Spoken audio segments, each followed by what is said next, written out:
Good afternoon, everybody, and welcome to the Toon Review for today's Matchday Live. It is Brighton and Hove Albion versus Newcastle United from the Amex Stadium in the Premier League. This is a huge game for Newcastle United. Let's not beat around the bush here. This is a huge game for Newcastle and an opportunity to go 2 points behind second-placed Arsenal. And, of course, we still have Arsenal to play. So there is a lot still to go in this league. The run-in is fantastic. It's exciting. And, of course, we will have it all on the Toon Review for you. Let's take a look at the two sides before we go any further, of course. And Newcastle United, well, as expected, are completely unchanged. They go with Nick Pope, Trippier, Shea, Tonali, Barnes, Isak, Livramento, Murphy, Willock, Byrne, and Bruno. And on the bench, we have Dubravka, Botman, Wilson, Gordon, Kraft, Asula, Longstaff, Miley, and young Neve. So it's this is an opportunity for Joe Willock. We've been talking about it all week, about Joe Willock and how well we think he's going to perform, and he needs to stand up and be counted. Eddie Howe's been bigging him up in the build-up as well, but it's up to Joe to go and prove it now. You know, this is the second start he's having due to Joe Linton's injury. It's a huge opportunity for Joe Willock to really push and say, look, I am worth a place in at least the squad. I've had me say on Joe Willock, I've also said that I hope he really performs today and has a man of the match performance because, Christ, we need it. This isn't going to be a walk in the park for Newcastle this afternoon. The Premier League at the Amex has been, our Premier League form's shite down there. We haven't won in the Premier League at the Amex. But there's a lot of things can change in a season, as we've seen this season, the first for everything. So let's just hope that Newcastle United are at the races today from the off. The home side, they start with Verbruggen in goal. Dunk, Adingra, Minte, Welbeck, Baliba, Weifer, Van Heck, Estepinian, O'Reilly, and Hinchelwood. Now, interesting enough there that Van Heck's in the side. Of course, we know what happened up at St James's Park with Anthony Gordon being sent off and having to miss the cup final, of course. A massive blow to Anthony Gordon.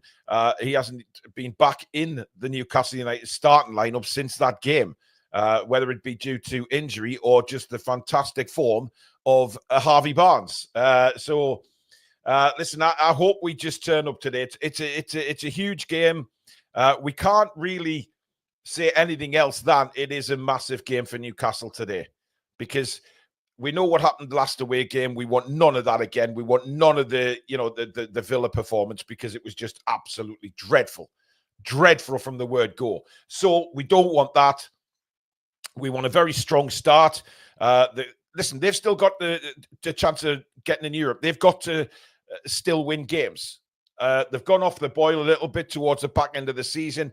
However, they've still got some very, very good players and very dangerous players within that lineup who can hurt us. Danny Welbeck loves a goal against us. Of course, Minte scored at St James's Park. He'll be wanting to get one over his old side. It's weird saying that because he never actually pulled on the black and white in any anger, of course. But listen, we know what goes on, and he will be wanting to score.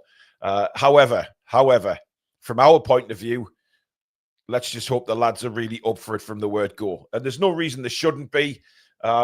It's just obviously Newcastle United. And sometimes Newcastle United don't play by the rule book, which is a shame, really. Ollie, who's been a member now for 2 years on the channel, thank you so much for your support, Ollie. Arsenal still need to play Liverpool also. Result today, and I'm confident we get second. Yeah, listen, they've got Liverpool, then us. The Liverpool game's at Anfield, of course, so Liverpool-Arsenal is always a big game, whether the season's over or not. Arsenal will want to go and get one over the champions, won't they? They want to prove that they are worth a runners-up position. But from our point of view, it's all about what we do now for the run-in. It's all about us. Get a result today. I think if we win today, then I really do think we'll be in the Champions League. But now it's not all about just the Champions League, is it? It's about finishing second. Runners up in the Premier League. Nobody thought that at the start of the season. Nobody thought we'd be this high up anyway. So, yeah, it's exciting stuff, isn't it? Hi, everyone. Have to go for a win. Keep up the pressure on other teams around us. Not bothered about second. Just want top 5 secured. Yeah, that's first and foremost. Let's be quite frank here. First and foremost is finishing in that top 5 and being in the Champions League next season. It's just that's the main goal. But obviously, there's more to play for now because it's more money finishing runners up in the Premier League, of course. So Newcastle will be eyeing the purse strings as well. But yes, it is all about Champions League. There's no doubt about that. Chippers says our desire to win should be greater than theirs. We need the points more. Well, you say that, Chippers, but they'll want to finish as high as possible. They're at home. They don't want to bend over backwards for any team at the Amex, let alone Newcastle. And you're guaranteed that they'll want to win today. So I think they'll want it just as much as us, but we have to go and just prove that we're by far the better side. And I think, excuse me.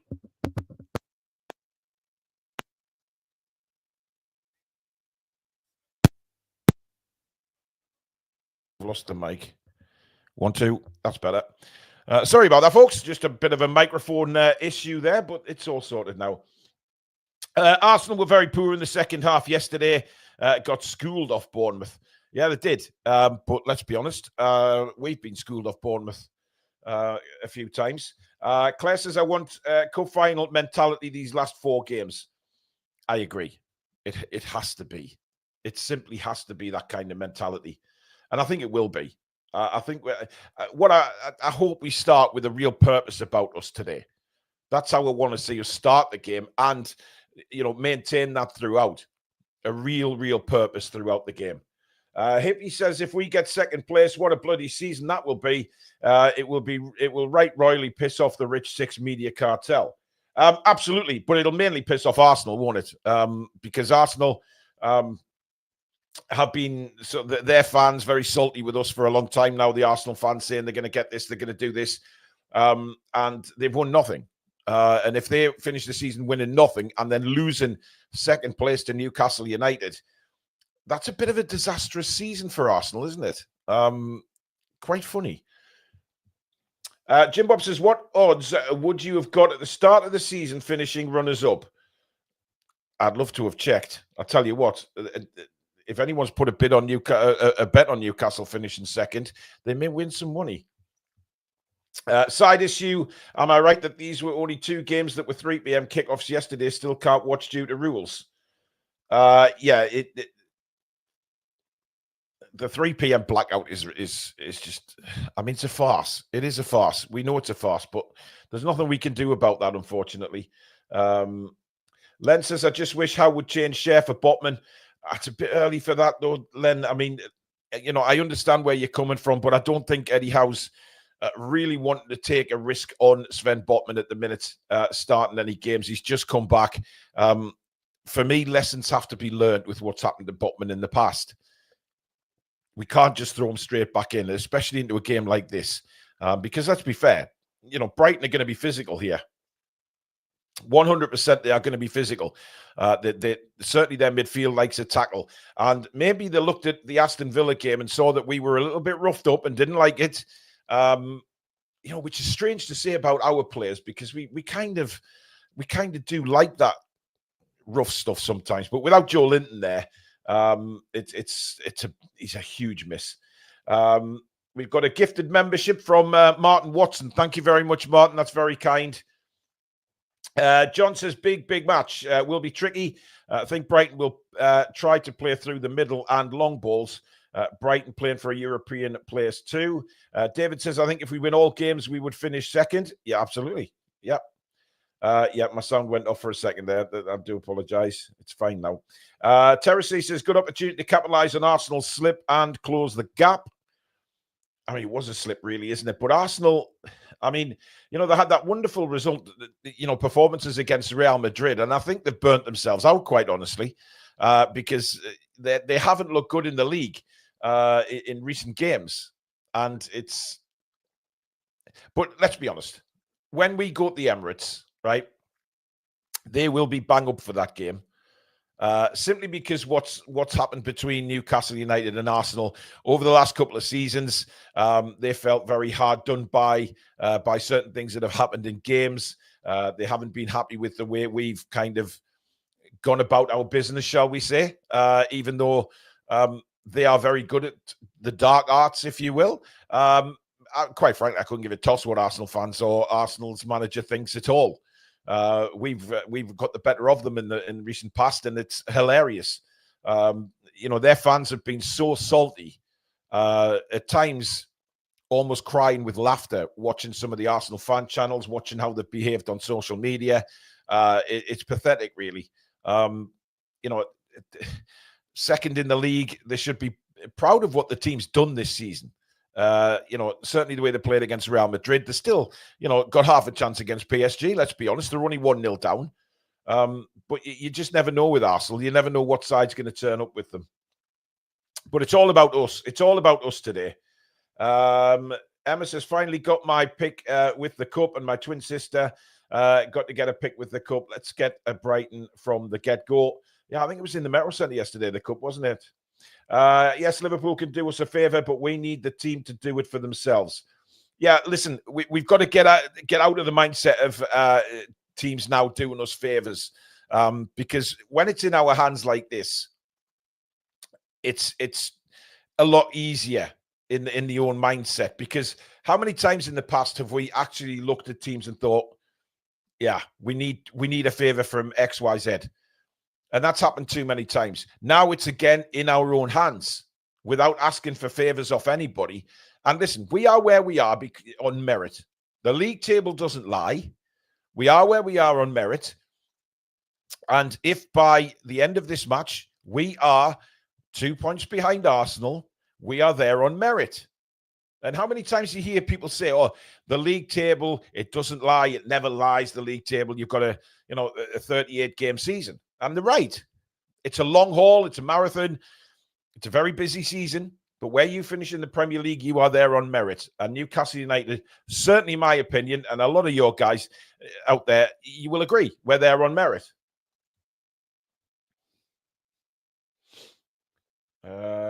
Securing second place at Arsenal would cap it.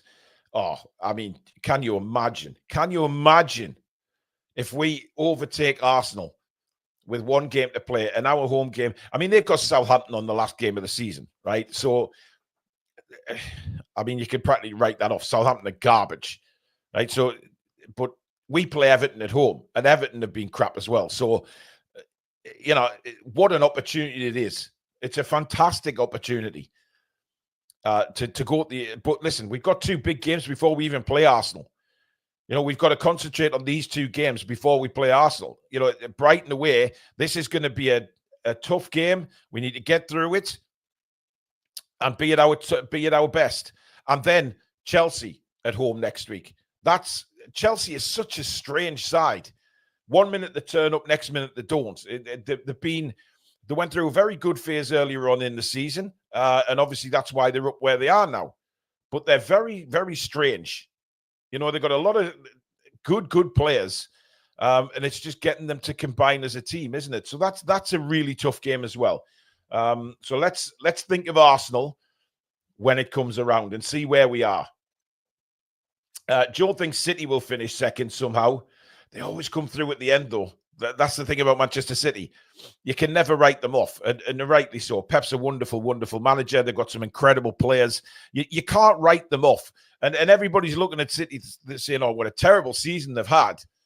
But they still could finish runners-up. It's madness. Manvia said AFTV were livid yesterday, and Lee Gunner is just bantering his own fan base. Yeah. It's a mess for them. What a shame. Clone Lad said, just showed the Welbeck goal from the cup. Share was awful. We need us to be better today. Yeah, there's a few players who were awful. I mean, the cup game was a write-off anyway, but yeah, it was tragic. Anyway, I am joined now by Lady Sam.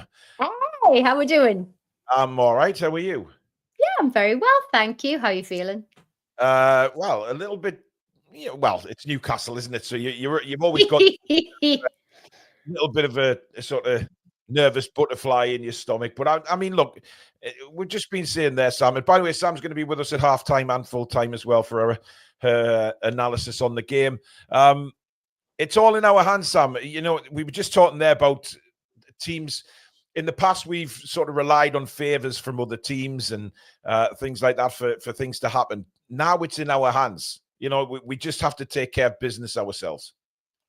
Yeah, very much so. And I think probably rightfully so. There'll be many Newcastle fans out there today who do have the nerves. You know, I think for me, the likes of Brighton and Bournemouth as well are like our bogey teams. However, looking positively, we are in a really good run of form at the moment, which bodes really well for us. We have something to prove, like getting the win against Brighton. It's something that I don't think we've done since 2023, I believe.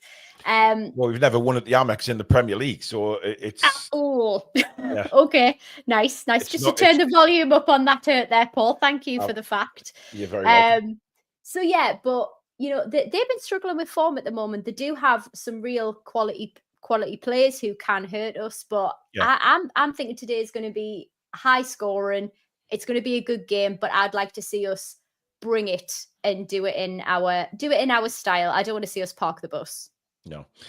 Just Matt is celebrating 1 year of membership with us. Thank you, Matt. Hi, Paul. Hope you're well. I've had the great news of being discharged from the mental health crisis team. I'm going for a 2-0 win. That's great news, Matt. Keep on that road to recovery, buddy. Samsonite Dove, a member for 32 months. Thanks, mate. Has said only 3 weeks until I travel to Newcastle for my first home game ever. Let's finish the season in style and get second place. How are the lads? And Paul Toon Dununda, 27 months a member now. Thank you. Really want to see the boys get over the line today. Brighton are hit and miss as well. I respect them. They compete. Our boys will be up for it. 2-1. For me, that's all about it, Sam, is what kind of attitude we come out with tonight. Because if or this afternoon, I do apologize, but if we come out with an Aston Villa performance, then they need a rocket up their ass, because this is a huge game. This is it. This is beyond business end of the season. It's more than just where are we looking to finish. This is Champions League that we need. It's really, really tough at the top. There's not a lot of points that are going to go into it. I would like to see us scoring quite a lot of goals, because goal difference could make a hell of a difference at the end of the season as well. We need to get Champions League. We wanted some form of European football. What can I say? I'm a woman who wants it all. Well, listen, there was a couple of comments before saying, let's not get carried away about, finishing runners up. That is an opportunity. The main thing is finishing in that top 5 and getting the Champions League, because that's the main goal. And, if we did finish second, then that's just an added bonus. But Brighton still have Europe to play for as well. So it's not like they've down tools and sitting on the beach. I hope they play like that today, but I don't really expect them to. I think they'll try and come at us again, knowing that they're our bogey side. Yeah, it's an opportunity for them as well, and they've got some really strong opposition that we need to look out for. Welbeck, Mitoma, like he's in great form as well. So we do need to be mindful. I do think they've got threat there. They're going to be wanting to score. I'm going for a high scoreline today, as I've said. I think this is going to be like a 3-2 kind of game. Oh shit! That's what I said against Aston Villa, and it was a high-scored game. Not in the way we wanted, of course, but hey ho. Stoic Protector, who's a member for 3 months now. Thank you very much. Hi, Paul, and lovely to see you, Sam. Great games recently for the lasses. Have a great game today, lads. Let's get it done. And Michael McIntyre with a super chat. Hi, Paul and Lady Sam. Toon. Yeah, he likes his little Toon at the end. Paddy says, loving the channel, keep up the good work. Thank you, Paddy. Right, just to let you know that as well, if you don't already know, that we have opened our website now. Our merchandise store is open. Simply go to thetoonreview.com. That is where you can get, and there is stacks of stuff on there. Sam's has finally been ordered as well, so Sam will be getting her merchandise through after complaining for over a year. But now, a lot of yous were asking where the granny was. Where is granny in the merchandise? Well, we have created 2 granny merchandise items. We have a granny mug, That is now on the website. Yay. And we also have a Grab Your Granny t-shirt as well, both in black and white colors. So yeah, you can get your Grab Your Granny merch now at the website as well, at thetoonreview.com. So do have a look on there, see if there's anything takes your fancy. And it's a very quick turnaround. Our supplies have been superb so far at getting things made and out the door. And those people that have received a lot of our merchandise already have said what great quality it is as well. So that's good to know. There will be more coming, pens, key rings, etc. in due course. But Granny's there. And love it. We can send one to Wayne Rooney. Interesting. Yeah. Yeah. Yeah. So if you want your Grab Your Granny merch, get on there and have a look around the website as well. It's thetoonreview.com. And please do subscribe to the channel if you are new today. We are very close to 38,000 subscribers now. So it is flying up. Come and be part of this amazing community that we are rapidly growing here on this channel. It is free to subscribe, and make sure that you hit the notification bell so you never miss an upload or a live show. And please do give it a like as well, because they're just as important. Please may Stuart and Logan have a shout out. Thanks so much. We've missed you guys. Stuart and Logan, hope you enjoyed the game today. Yeah. I really do. By the way, thank you to channel sponsor Mamaroo Records as well for their continued sponsorship of the channel, based in Whitley Bay, for all your musical needs, whether it be CDs, vinyls, music merch, sport merch, gift cards. They've got it all. But if you can't get into the shop, check them out online. That is pinned at the top of the description, just under the link for our website. And of course, memberships and super chats are available. If you do super chat the channel, you will get your comment guaranteed to be read out on the show, as Vantinox has just done. Hearts in the chat for Billy Bob. Hope he's all right. He is. Nice. He's feeling a bit better, guys. He's still in hospital, but he is feeling so much better. He does see all of your well wishes, so he will be back when he's fit and ready. George Graham's member for 8 months on the channel, says big game today. If Willett doesn't perform today, would you guys start Miley next game? How are the lads? Big opportunity. Well, I was just saying at the start, Sam, this is a huge chance now for Joe Willock, because everybody says, oh, he needs to start games, etc., etc. This is his second start now. He needs to perform for me, because he hasn't really done it. Do you know what? I mean, he hasn't really done it whenever he's come on as an impact sub either, to be honest with you. So yeah, he really needs to up the ante. None of the nerves. He needs to let go of whatever it is that's hanging over him, be it hesitation due to the injuries. But this is his opportunity now. In regards to the original question, could we play Miley? I guess he's versatile enough, but let's face it, he hasn't had a great deal of minutes this season, and typically favours the right rather than the left that we need to replace Joe Linton. So I'm not sure that would work, given his preference for side and the lack of minutes, how that versatility, how he could just slot right in there. Plus he's a slightly different profile, so not too sure about that one. And thank you to everybody who's commented to tell me that Batoma's not in the squad today for them. So that does make me feel more optimistic, Paul. You got to be happy about that. Do you know what? I read the teams out at the start, and I didn't even read when you said Matoma. I must have been looking at Minte when you said that, and I thought, and just went on from there. But I've noticed. So thank you for people for letting me know. I haven't seen the lineup, so that's really positive. Well, Minte plays, Welbeck plays, so they're the two that can, and just maybe Van Heck gets a little bit of a dig from somebody early doors, which will be nice. Ian Fleming with a super chat. Hi, Paul and Lady Sam. Got my Carabao Cup mug yesterday, Paul. Pride of place in my house. Great stuff. Bags, Slags, and Eddie Howe's Mags has been a member now for 14 months on the channel. That is a username and a half, that. Hoping for a shape change today. No Joe Linton, and our 4-3-3 goes to shit either way. How are the effing lads? Yes, well, we'll see. Shape change, Paul? What are you thinking on that? Shape change? Nah. I think we'll stick. I think we'll stick with the 4-3-3. I don't see us trying anything new at all now for the rest of the season. It's going to be interesting how Willock plays. It really is.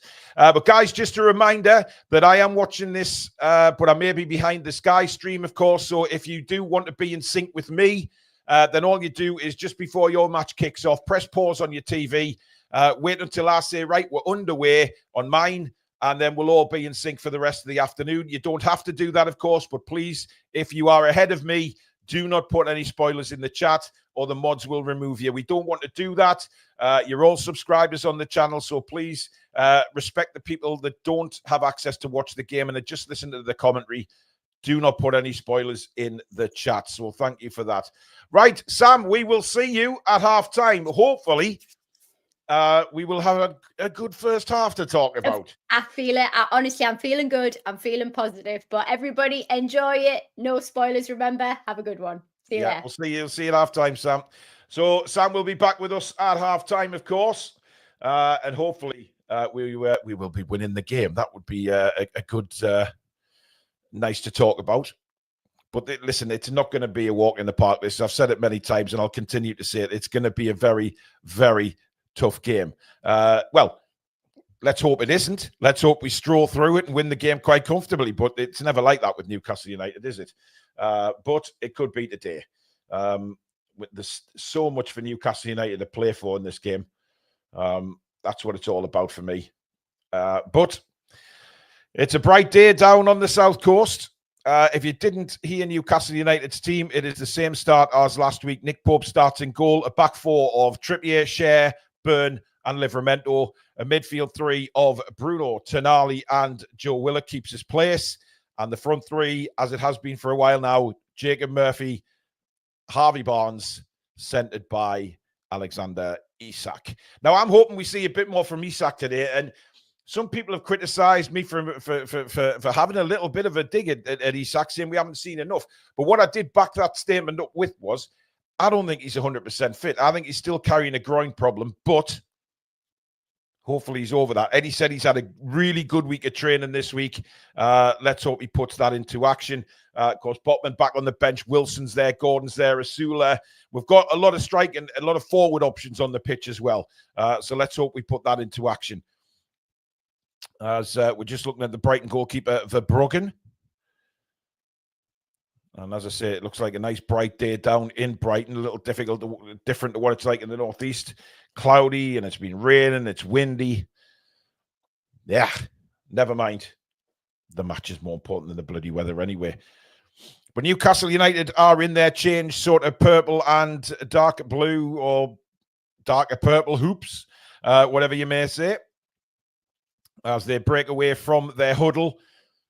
Camera's focused on Harvey Barnes there, just looking very serious about things. And let's hope he is. Let's hope he has an absolute incredible game. So as I say, if you're going to kick off, hit pause if you want to be in sync with myself. And I'll tell you when we're underway on my stream, and then we can all be in sync together. The countdown is on in the top left-hand corner, ready to kick off. Eddie Howe looking very pensive, chewing on his chewing gum there. Walking up and down. Now he's standing still, ready to go. Newcastle will kick the game off. Just waiting for the referee to get us underway. There's the whistle, and we are off. It's live coverage of Brighton versus Newcastle United on the Toon Review YouTube channel. It's such a huge game today. Graham Beaker, 1978, with a super chat saying, didn't catch it live, but just listen to the podcast where Lady Sam mentions personal things about her private life. And I'd like to say we don't care. Just at these, I'd keep these three right and wine flowing. There was a troller in the chat after Friday's show saying that, having a dig at Lady Sam, but everybody loves her on this channel. He was just idiots who think like that about women in the men's game. Never mind. Here's Tonali. Good run down the left-hand side. Really powerful run by Sandro. Knocks it down for Barnes. Barnes gets away from Van Heck. Barnes now into the box. It's a good cross, but Verbruggen is there. But a very, very positive start down the left-hand side. And once again, Sandro Tonali with a bursting run initially, breaking us clear. He was caught there, but didn't go down. Barnes skips around Van Heck. It's a beautiful cross by Harvey Barnes. And unfortunately for us, Van Heck gets there. But again, what I will say is there's no point putting crosses into the box if we're not going to go for them. We had that issue last week, of course, where a lot of crosses came in and we did nothing with them. And good work again from Bruno to win the ball for Newcastle. And now lays it down to Isak on the far side. Heading towards the penalty area, Isak. Looking for support now. Turns. And Trippier is there. Inside for Murphy. Little 1-2 with Trippier. And Trippier then goes back to Fabian Schär. Bruno now. Trippier. Back to Schär, who's on the halfway line. Knocks it across to Dan Burn now. As Newcastle switch the play. Willock. Little touch off now for Sandro Tonali. Tonali. Oh, tried to squeeze the ball through to Bruno there. Just couldn't get through. And Brighton now come away with the ball. And there's a bit of space down this right-hand side here for Minte. Burn comes across and wins the ball. And then just shoulders Minte out the way and clears the ball for Newcastle United. Good challenge by Dan Burn there. But Minte looking dangerous on the break there for Brighton. Good afternoon to the Mackham Cabby. You'll be a bit worried. The Sunderland's form going into the playoffs, I would imagine. 5 games lost on the bounce now. Not the greatest of form going into the playoffs. Van Heck now for Brighton. Just really very just a walking pace. Dunk. And that's not a great pass by Lewis Dunk, but Murphy just couldn't get onto that quick enough there. Belieber now for Brighton. Van Heck. Again on the halfway line. Not really any pace about this. Brighton just sort of walking around at the minute. Not doing anything to really hurt us. Van Heck has it again. Across to Dunk. He brings it forward for Brighton. Out to the left-hand side. Again, no way through. Newcastle. Oh, dear, that's terrible from Lewis Dunk. He took his eye off the ball as that pass was made to him. It hit his ankle and bounces out. And Newcastle take the throw quick. Fabian Schär to Burn. And now Livramento. Barnes. Nice little layoff for Livramento. And then down the line again for Willock. Willock now running. And Belieber was too strong for him. Willock lost his footing, in fact, there. As Brighton try and clear. Willock does really well to win the ball back, but the referee says free kick. Well, I think he won the ball there, Joe Willock. I don't know why that was given as a free kick, but it was. Whatever. It's Pawson refereeing, by the way, guys. So that could be a bit crappy for us today. We will see. But again, Brighton not really at any fast pace when they do have the ball, and we're just sort of sitting back a little bit, letting them get on with it. And a long ball out to the left-hand side is again, which Trippier is there. And Trippier makes a very good challenge on Adingra, who looks very lively down that left-hand side. Here he's on the ball again. As Brighton now put their first cross into the box, it's very, very deep, and Minte isn't going to get there. Well, he does actually. Keeps it in just before it goes out for a corner. He's got Livramento all over him, but Minte spins, and then he faffs on the clear cross, and Nick Pope picks up the ball. And Minte is hurt here. I'm not sure what he's holding his right knee, Minte. This doesn't look good for the youngster. He seems in a lot of difficulty here. There wasn't any real challenge. He's sort of pressing in on the outside of his right knee. And this doesn't look good news for young Minte.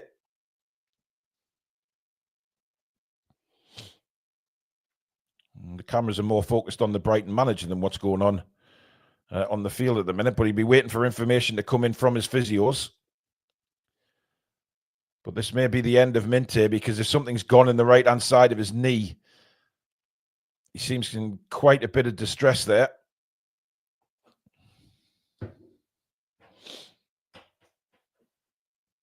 But we'll see if he's able to continue.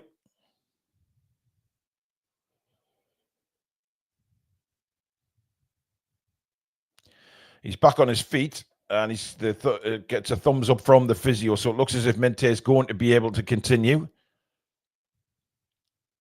And he does get a round of applause from around the ground, including the Newcastle fans, which is good. But I think it's just he goes on a challenge by Joe Willock when he won the free kick. I think that's what Minte got the initial injury from. I didn't see any foul there by Joe Willock. He was stronger than Minte in the challenge, but Craig Pawson very much quick to blow his whistle. But here come Newcastle now down the right-hand side with Trippier. Plays in Murphy at the byline. Murphy's cross. And Verbruggen at the near post says thank you very much. Murphy was sprinting extremely quickly there to get to the byline. Just couldn't get the pace on the ball, unfortunately, to trouble the Brighton defenders and the goalkeeper. But interesting, we've gone down each wing once or twice now, causing them some problems. Minte comes back on for Brighton, and immediately Verbruggen tries to find him with a goal kick. Byrne gets ahead there, but only to Van Heck. Van Heck to Welbeck. That's nice from Brighton now. Belieber. Adingra inside now for Wiefer. Van Heck. And out to this near side. Brighton again. Ball comes in. Tonali intercepts. But Willock not quick enough there to get there. Brighton now into the penalty area. Minte. And again, good pressing though by Newcastle United to force Brighton back. They were on the edge of our box there, but it manages to clear. Byrne gets a foot in, and the referee's blown his whistle for an offside there, and a free kick to Newcastle. Ball played into Welbeck, but he was standing in offside position, although Danny Welbeck doesn't agree with the decision. We do. And Nick Pope will take the free kick for Newcastle. Still goalless, 8 minutes gone in the game. And, well, a couple of opportunities for Newcastle. Brighton haven't created anything to scare Nick Pope yet. But a couple of crosses into the box from Newcastle, but nobody has managed to put the ball in the back of the net. Both crosses actually collected by Verbruggen in the Brighton goal as Willock gets stuck in again. Good work by Joe Willock. Gets a round of applause from Kieran Trippier. That's good pressing from Joe Willock there, not allowing Brighton to turn and bring the ball away. Brighton now try and get the ball. It's a diagonal ball, which Byrne will get, but the header goes straight to a blue and white shirt. And the ball down the line again, looking for the run of Minte again. Byrne has to be careful here. He's got Minte all over the back of him. And Byrne did really well there. Livramento just couldn't get to the clearance. Byrne was very calm there. He had Minte all over the back of him. But good work from the big Newcastle centre-back there. Gets the ball away. And it's back now with Verbruggen in the Brighton goal. He will go long again. And again, swings it out this near side towards Minte. Byrne is there again. Lovely touch by Livramento to Tonali. Tonali spreads it out wide to the right-hand side to Trippier. Trippier up the line now for Murphy. Good football by Newcastle. Little 1-2. Nice play that by Murphy and Bruno. But Murphy's return ball just got a Brighton foot on it. And they're able to intercept the ball and win it back. But we've looked lively when we've had the ball. I have to say, we've looked very lively going forward. Brighton have had a bit more possession than us in the first 10 minutes of this game. However, they've done nothing with it, really. We look good when we've got the ball. Livramento jumping for a header there with Van Heck. And Estepinian now tries to fire a ball out wide to Adingra. It doesn't work. Good interception defensively there from Jacob Murphy. Now Trippier rolls it to Bruno. Bruno has Dan Byrne in space now. Byrne has a lot of time on the ball here. But again, just playing it around the back, Newcastle waiting for that opportunity to pounce. Harvey Barnes for Newcastle now. Chips it down the line. Lovely ball for Livramento. Barnes continued his run, but Minte comes back and challenges and Newcastle win a throw-in. But again, good link-up play down the left-hand side from Newcastle. As Byrne has to go all the way back now to Nick Pope.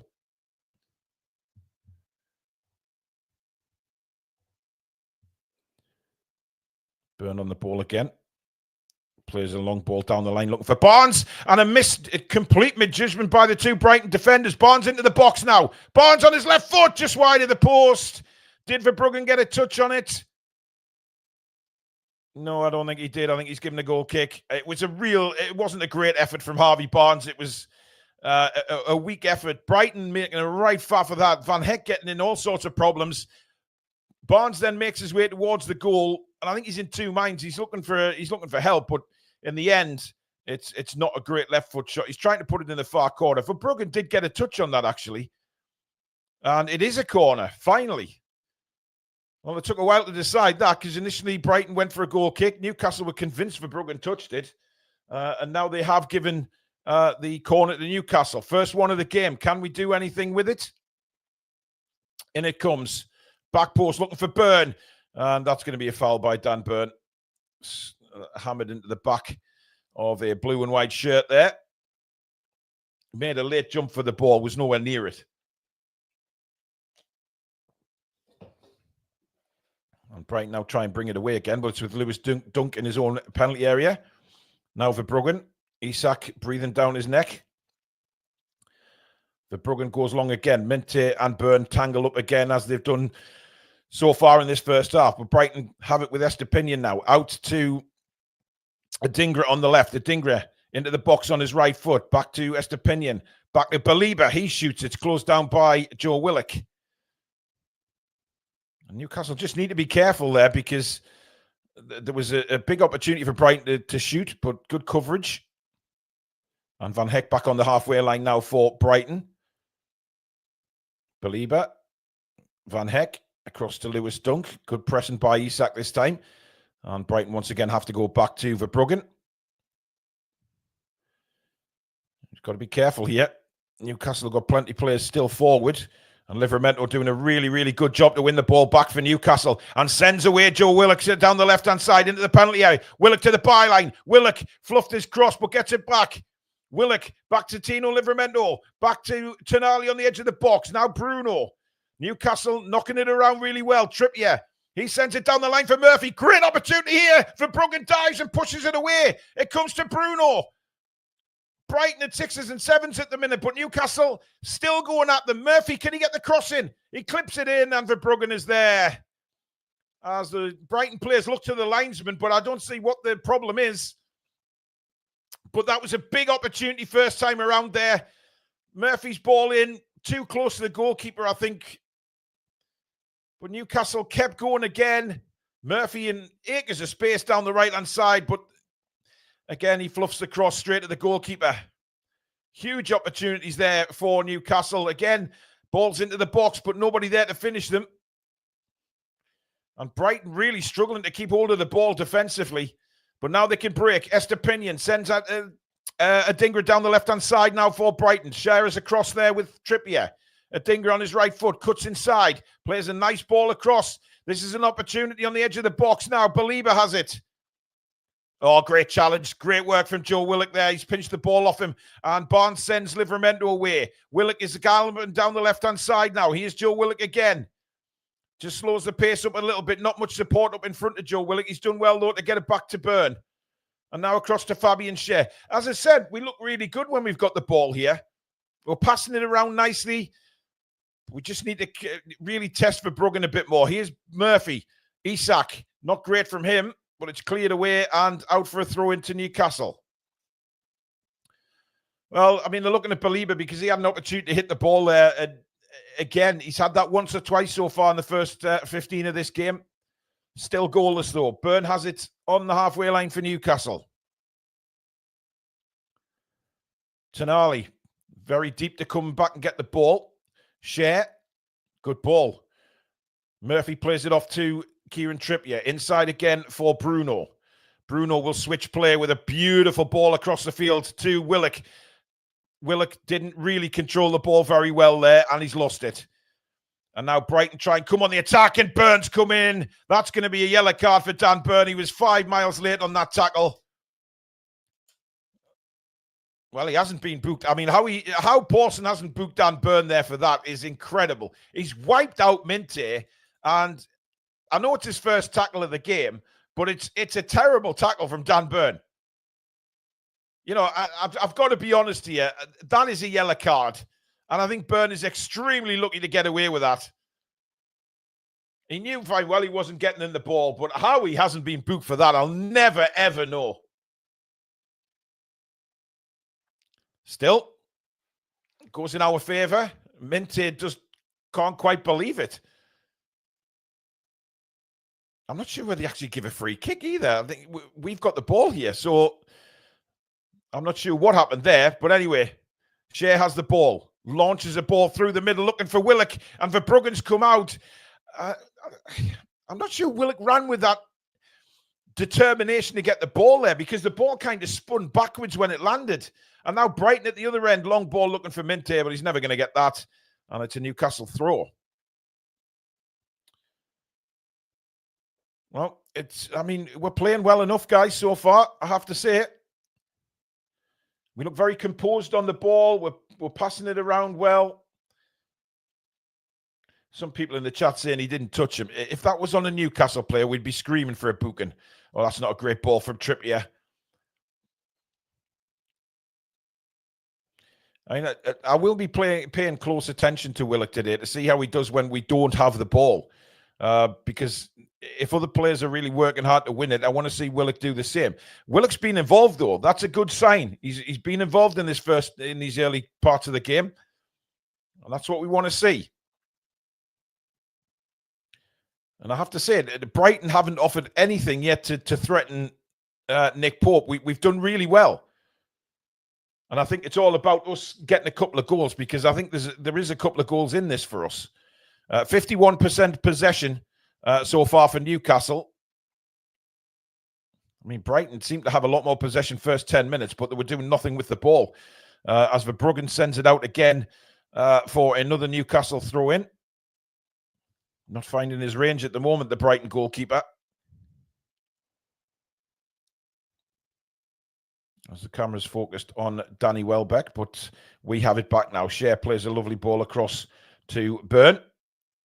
Burn to Willock, to Livramento now. Back to Dan Burn. Supported well by Nick Pope. And he quickly moves it on to the other side now for Fabian Shea. Shea, ball through the middle for Isak. That's a lovely touch from Isak to Willock. Willock plays a delightful ball for Harvey Barnes, slightly just in front of him though. But Barnes now to Livramento down the left. In comes a cross, cleared away by Brighton. Willock will get there. He'll let it roll out for a throw-in though. Gets on with it quickly to Tino Livramento. Again, brilliant build-up down the left-hand side from Newcastle. Involving Willock, Barnes, and, of course, Tino Livramento there. Brilliant move. But again, it's just the final ball. We're not finding a Newcastle player in the penalty area. Tonali has it. Livramento again. Back to Fabian Shea. Shea spins it out to the far side to Murphy. Murphy down the line for Bruno. Literally just kept that in there. Wasn't the greatest ball by Murphy there, but he kept it in. Trippier. Back to Shea. Newcastle again knocking the ball around really well and really confidently. Here's Barnes. Cuts in on his right foot now. Great work by Barnes. Stabs it through to Isak. Isak. Oh, he tried to play Willock in, but Willock didn't run. Willock was at a standstill. I think he was wrong-footed there. But again, positive build-up from Newcastle. But just that final ball not happening for Newcastle. As we've seen, we saw it early doors against Ipswich as well. It took us a bit of time to get going with the final ball. And that's how it's worked so far in the first half here. But again, promising build-up from Newcastle. As Brighton bring it forward now. Certainly Joe Willock, to be fair to him, has looked more lively in this 20 minutes than I've seen him in a while. So that's a positive for Newcastle, definitely. But we just need that killer instinct on the final ball as Brighton come forward. Now, that looked like a high foot, not given from the referee. And again, Newcastle keeping a very strict defensive line, forcing Brighton to go backwards. Very difficult to attack against a defence as resolute as that. Van Heck for Brighton to Lewis Dunk now on the halfway line.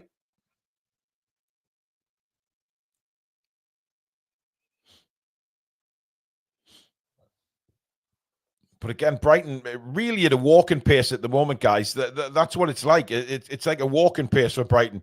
They can't seem to get any gaps to run into. Newcastle extremely well drilled here. And here's Belieber as he tries to switch the play to try and create something of an opening for Brighton on this near side. But again, Willock there, forcing Belieber to turn back to Van Heck. He plays it out to the right-hand side. Livramento's come across, and he's been beaten there, Livramento. Livramento's gone down, holding his right ankle. Newcastle have got a free kick. Livramento's boot is not attached to his foot. Livramento's boot is almost back in the northeast there. I mean, I'm not actually sure that was a foul. I mean, maybe trying to get past him, but Tino lost his boot. It definitely, yeah. Poplar Mag says reminds you of the Ipswich game, very much so. A lot of good passing, a lot of good knocking around by Newcastle, but again, just the killer ball in the final third. But we have looked dangerous, and we've looked good when we're on the ball as well.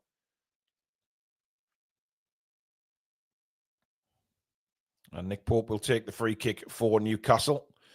Hits it long. It's pointless looking for Isak because Isak is never going to jump for them balls. He does jump for this one, though, but nowhere near it. Burn trying to bring it down, but he's got Minte all over, and Burn does really well. Minte spins away, plays it out to Adingra on the left-hand side, brings it down nicely, running to Kieran Trippier now.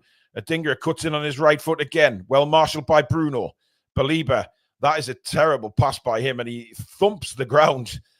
As he tried to play it back out to Adingra, he's just completely fluffed the ball, and it's gone miles out for a throw-in. Not great at all there, and Adingra was not happy with his own performance there. Almost broke his bloody wrist thumping the ground. But we're just over 23 gone, still goalless at the Amex, but a very decent performance, I think, from Newcastle so far. If you are enjoying the commentary, guys, please do hit the thumbs up button for us. Very important that we get those likes in. And, of course, please do subscribe if you're new. Just click the logo in the bottom right-hand corner and come and join this fantastic community on the Toon Review. Livramento's took another painful one here on the right shin this time. Certainly been in the wars a bit, and a little bit of... That's a nasty one from Minte, I tell you. That is a nasty one. And maybe Minte is getting a bit of his own back. He's been bossed around in this first half so far. Still no cards from Pawson, but the worry is that Livramento was still down here. Really painful one. Of course, his right ankle as well, which he was holding not long ago. His right leg is not in great health right now. It's nothing really from Minte, to be honest, when you look at it in slow motion. He does catch him. It's definitely a free kick, but there was certainly nothing malicious in it. And a free kick to Newcastle, but more so is the worry about Tino Livramento here. He's back on his feet, but he is very, very sore. And I think he'll need that right shin and right ankle with a bit of ice on at half-time. To be fair to Pawson, he's given him time without having to get the physio on so he can stay on the pitch. And hopefully that's just impact. And again, he'll run that one off.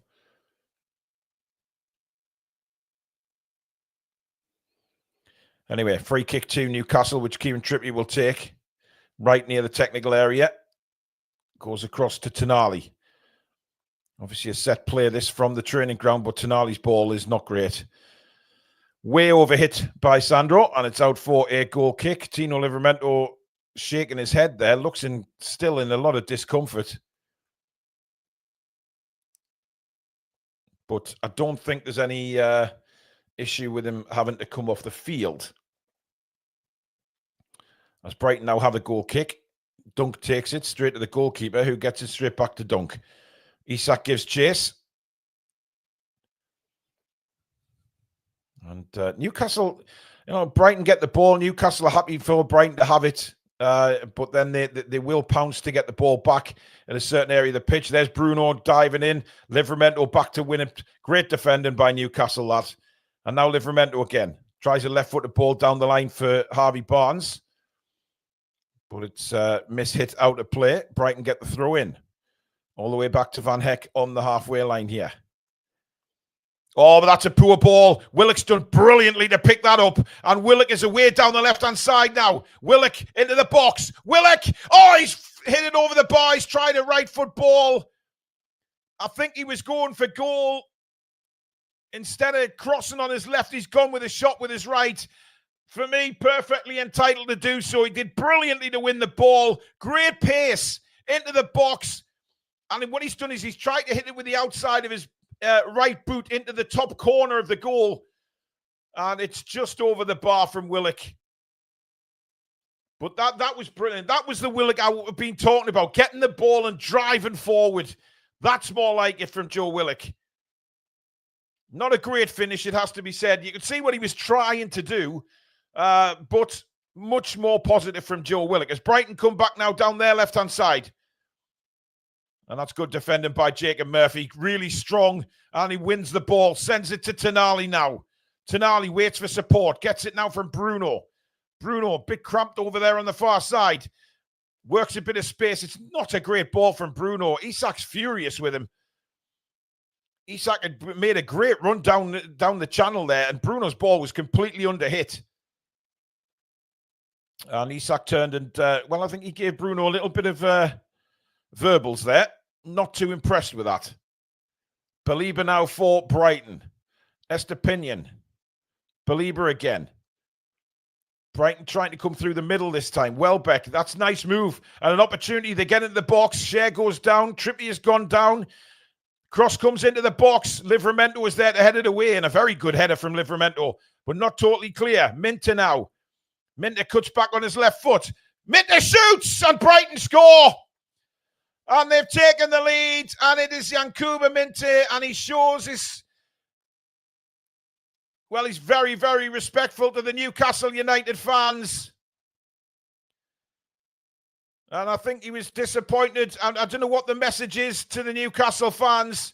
But Minter has scored for Brighton. We've had all of the game. And, well... He was sort of praying to the Newcastle fans there as if to say sorry, and then he's starting to insult them. So I don't know what's going on there with Minter. But again, terrible defending. We stood off him. I mean, he cuts in on Livramento. Tonali doesn't go for the tackle, and then Livramento smashes it into the far corner. It's poor defending, if we're honest. Really poor from Newcastle. And again, you know, we've dominated the game. Had by far the best opportunities. And, well, Minter's gone and scored. It's a great finish, to be fair. But again, when we have the ball and don't take the chances like that, Brighton will pounce. They don't need many opportunities, Brighton, to score. And we find ourselves a goal behind. And that is a worry. Jim says we have not played well. Sam says we've played. I don't think we've been rubbish. I think we've passed the ball around quite well. We just haven't been clinical in the final third again. That's where the problems have been. And you don't take your opportunities when you have a, you know, we haven't really made Verbruggen work because we haven't done anything dangerous in the final third. No killer instinct. Anyway, free kick which Trippier takes towards the penalty area. Burnt tries to bring it down and smashed away. Half an hour gone at the Amex. Brighton lead by a goal to nil. Trippier needs to be careful here. He's caught late. And a free kick to Newcastle. That was a little bit naughty. And Pawson having a word.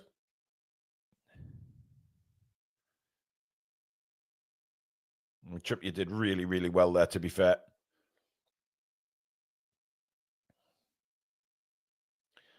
I wasn't sure about that celebration because when he scored originally, Minter there, he sort of gave the prayer sign to the Newcastle fans, and then it seemed to get a bit nasty and turned a bit sour there. I'm not sure what was going on. Anyway, Tonali fighting Belieber for the ball down at the bottom corner. Belieber does really well. Steps away from Tonali and clears the ball forward. And it's a great ball. Pope's got to be careful. He miles out his goal, but sends it into the sky. Bruno brings it down. Murphy, that's not a great ball. Barnes is brought down. And a free kick to Newcastle. They want to get on with it quickly. And he's going to get his card out, Pawson, here. And it's the first booking of the game because he wouldn't allow Newcastle United to get on with the game quickly.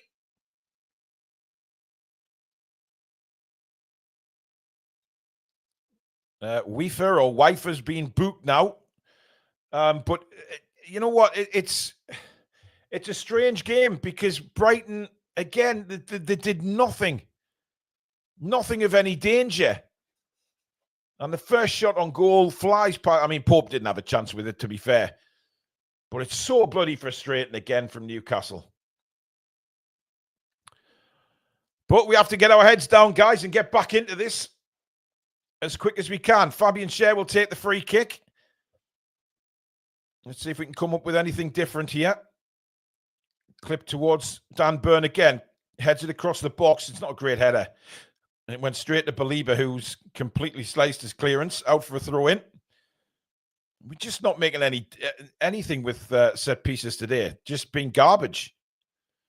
Livramento now to Sandro Tonali. Tonali, Trippier, and now Bruno.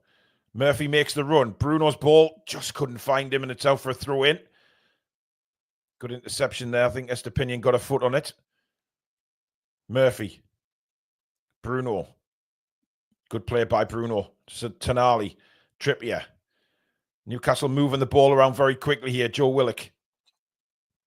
Outside of the boot to Livramento down the right-hand side. On to Barnes now. Barnes to Willock. Willock. Tonali fired a ball in towards Harvey Barnes, but it's cleared. Livramento again, by the way, taken out very late there. Nothing given by the referee. And Livramento certainly has been chopped at in this first half. He'll have a very painful right leg today, that's a certainty. Willock's ball into Barnes isn't good. It's cleared away. And it's a throw into Newcastle. Super chat in from Butch. How to take Willock off. He's so poor. He's awful. Oh, he hasn't been... he's been better, but we're not getting the impact from him. Definitely not. Trippier's ball, poor there to Bruno, but now Murphy. Isak now. Lays it back to Tonali. That's better from Newcastle. Tonali to Livramento. Feeds it on again for Harvey Barnes. Barnes. Good shielding of the ball and wins another. Well, he doesn't win a throw-in for Newcastle. He's given that Brighton's way. Barnes is not happy at all. Frustration kicking in a little with a few of the Newcastle players at the minute. We've just got to calm everything down. Just calm everything down. There's no need to panic yet. But we haven't forced Verbruggen into a save. We've had a couple of crosses which Verbruggen's dealt with, but no direct shots. Bruno now finds Harvey Barnes. Barnes, this is where he likes to hit the ball. It's blocked. He gets it back again. Barnes to the byline. Clips it to the back post for Isak. It's headed away onto the top of the net in the end by Van Heck, and it's a corner to Newcastle. Van Heck screaming at the referee for some reason, but I'm not sure what he was wanting there, but that was a big opportunity for Newcastle. Barnes' initial shot is blocked. He gets it back. Looks as if he's going to hit it again, but goes to the byline, clips a little cross in. I mean, Van Heck messes it all up, but I don't know whether Isak gave him a little push. Doesn't look like it, actually. It's just a misheader from Van Heck over the bar. But the problem I've got is, as the corner comes in, right to the back post, again, it's looking for Burn. It's the same old again from Newcastle, but we managed to get it back. Murphy to Livramento. That's not a great pass from Livramento, and it could put us under pressure here. Clip forward. Nick Pope comes out of his box, and half volley's clear. But again, absolutely nothing from that corner. Just the high ball to the back post, looking for Dan Burn. Oh, dear. Isak has it for Newcastle now. Inside to Tonali. Tonali to Burn. Burn across to Livramento. Feeds it down for Willock this time. Willock. Livramento. Good ball across the field for Schär. Schär brings it forward. Out to Murphy. Murphy's got an overlap from Kieran Trippier. But he plays a beautiful ball into Tonali now. Tonali to the right of the box. In comes the cross from Trippier. Looking for Willock. Bounces over everybody. Minte with the overhead kick clearance. And Byrne has to sprint all the way back to the halfway line to get the ball. Again, good pressure from Newcastle. But there's, we're putting the ball in the box and there's nobody there. There's nobody making a strong enough effort to get on the end of the crosses. We need to be more physical in that box trying to win headers. Because at the moment, it's too easy for Brighton to clear these crosses. Nobody's really trying to wrestle anybody to try and get on the end of a header. They're just Brighton coping with everything. Here's Byrne. Livramento inside for Barnes. Good turn by Barnes. Looks for support. Isak proves it onto Bruno. And the shot is an easy save for Verbruggen. Down to his right. No real power behind that, but much better from Newcastle. Again, Barnes instrumental in the move. Into Isak. Onto Bruno. But the left foot shot is far too close to the goalkeeper and he gathers it nicely. But that is better from Newcastle. Nice bit of movement again. That's the first real save we've made Verbruggen make, although it was very comfortable down to his right-hand side. He launches the kick forward now. Trippier is there. Down for Murphy. Murphy. Dan Byrne. Little flick to Livramento. Good turn by Tino. And now Barnes again. Barnes running at the defenders like we love him to do. Barnes nicely past one. Couldn't get past the second. And Brighton managed to clear it again. Looking for Minte, but Byrne is there and gets it back to Byrne. I'll tell you something. Newcastle, the last 5 minutes, have been completely on top of this game. And Brighton are really in a bit of a panic. Barnes just couldn't take that pass from Shea there through his legs. But by the way, Anthony Gordon is out warming up on the sidelines and he's screaming at the Newcastle players. He's applauding that ball from Shea there. He's G-ing Harvey Barnes up. Great team play from Anthony Gordon. Long clearance again by Brighton. Only as far as Dan Byrne, and he brings the ball down. I mean, to be fair, there's no doubt in my mind that we've been the better team in this half. We really have. But again, it's the one moment of just switching off and Minte scoring. But we need more from certainly more from our players in the sense of being in the opposition box. We're just not strong in the box, trying to, there's no real desire to get on the end of headers when we do cross the ball in. And that's a frustration, a big frustration for me. Byrne has the ball now for Newcastle. Livramento to Byrne, halfway line. Byrne takes a heavy touch of the ball to create a bit of space for himself. And now Willock down the wing. And again, Baliba comes across this time to intercept. And Willock will leave the throw for Livramento. No, he doesn't. Gives it to Bruno. Bruno. Lovely ball across to Kieran Trippier.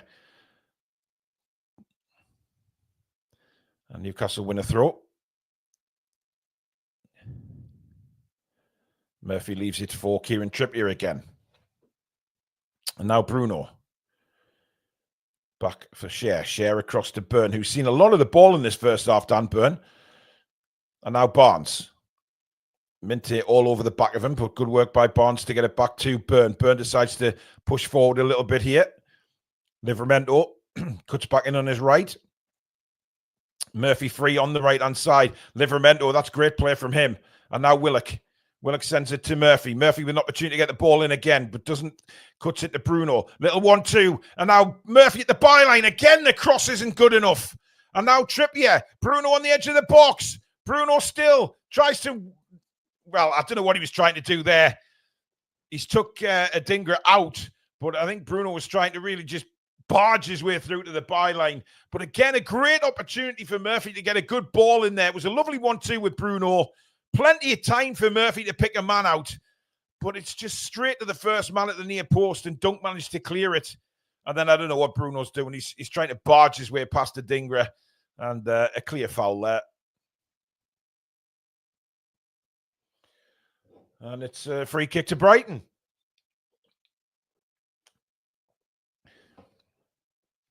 Keep subscribing, guys. Bottom right-hand corner. Just click that logo. Click subscribe. And be part of this incredible community. And keep the likes coming in as well, folks. If you're enjoying today's Matchday Live.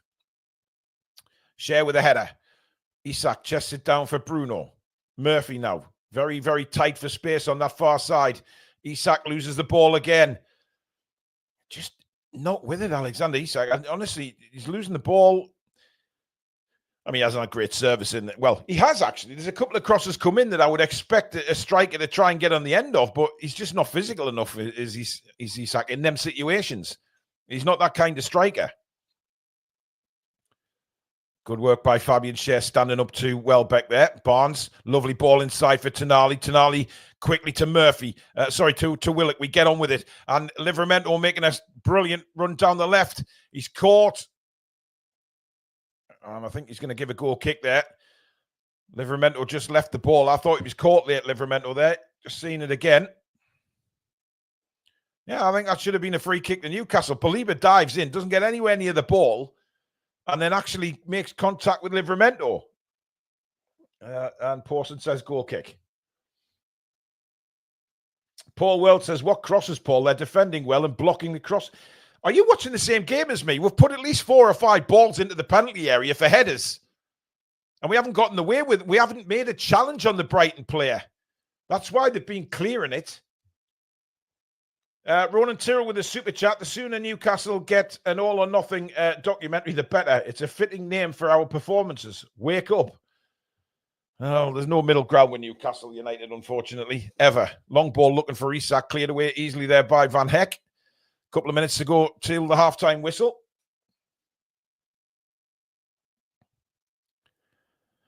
And now Van Heck again for Brighton brings it away to Baliba.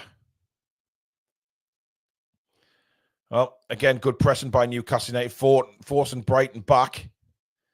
That's all the way back to Verbruggen in the Brighton goal again.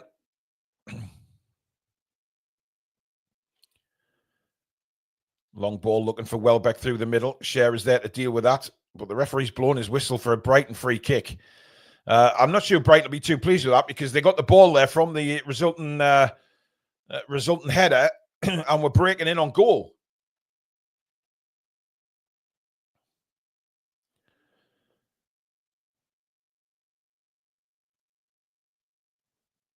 I'm not sure that was even a foul by Fabian Schär either. He won the ball. I mean, Brighton have literally had one shot in this first half and they've scored with it. It's so bloody frustrating, man. And they're coming forward again with the Dinger now down the left-hand side. In comes a cross. And Nick Pope says, thank you very much for that. About a minute left of normal time at the end of this first half. There might be a couple of minutes of injury time, of course. Trippier. Now to Bruno. Bruno to Burn. Burn can bring this forward here. It would be great to get the equaliser before half-time. We're going to have to really press on the gas pedal if we're to get that, because it's just at the moment being played around at the back.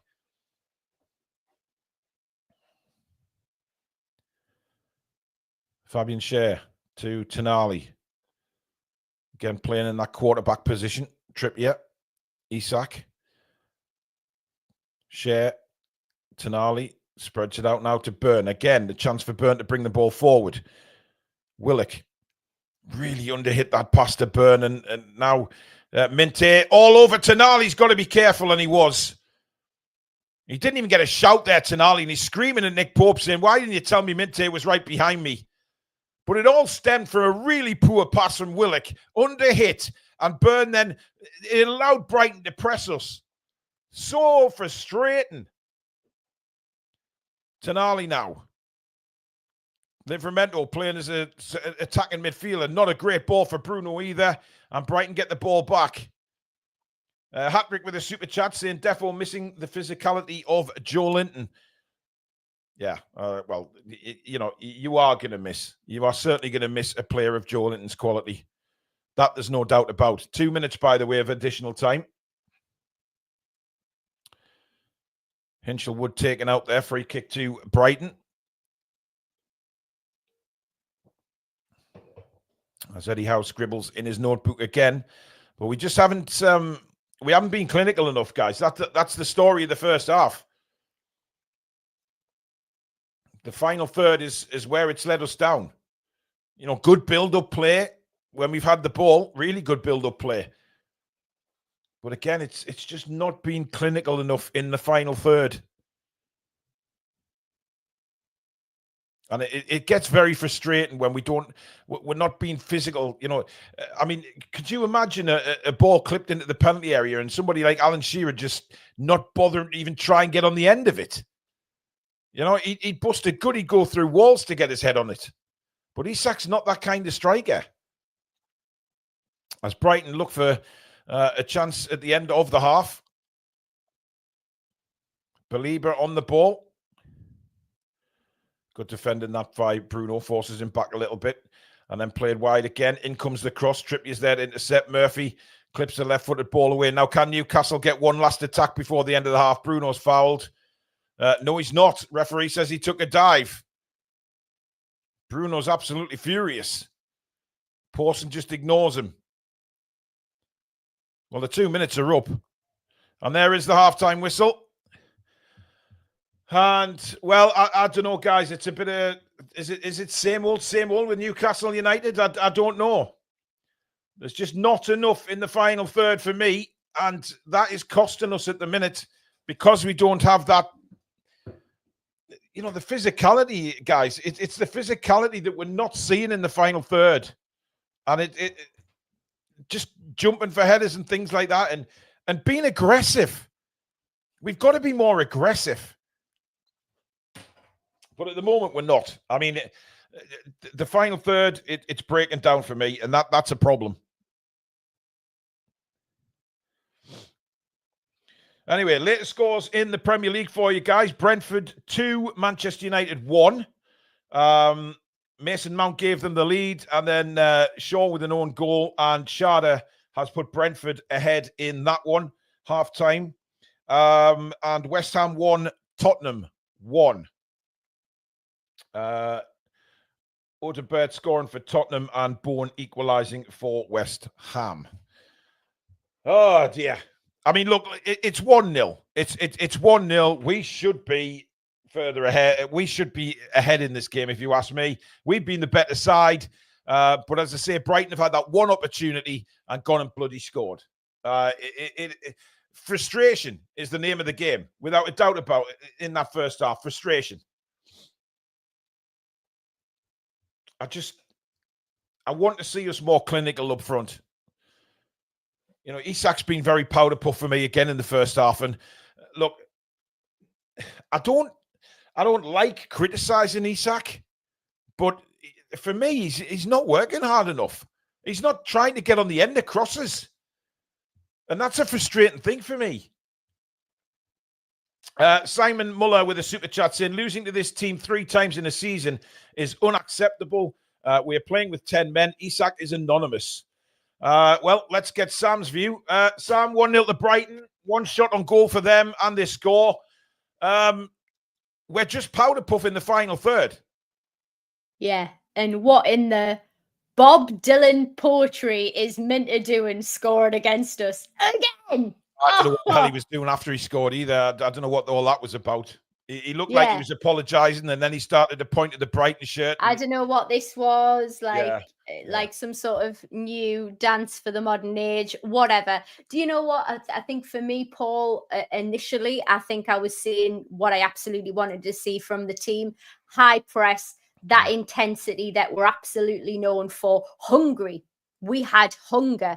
And then after 25 minutes, we seemed to peter off a little bit. I've seen pretty much all of our players making mistakes. Tonali, Bruno, Willock, you know, going for glory rather than squaring the pass to Isak is a missed opportunity for me.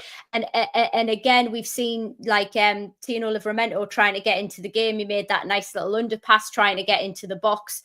Just can't make anything happen with it.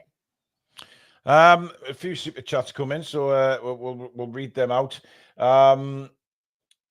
Keith Truscott, we're our own worst enemy. Brighton done nothing to deserve the win again.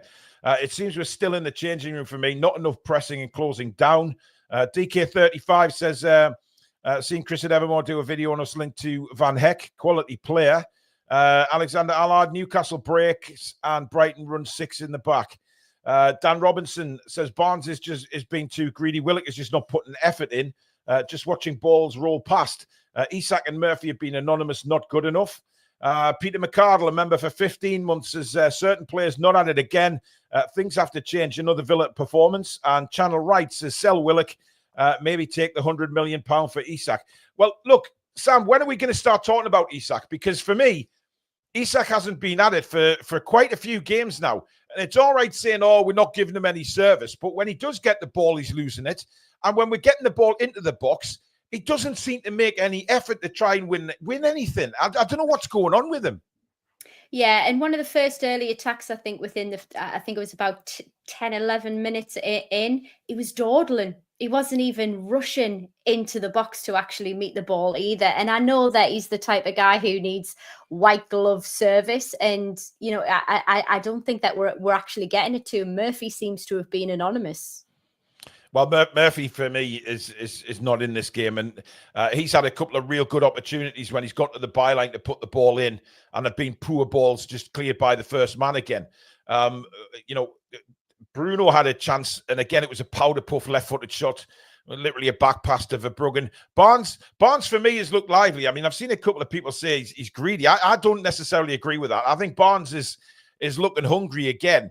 But when the other two I don't know what's going on. Murphy is in and out of games for me at the minute, and Isak just isn't in them.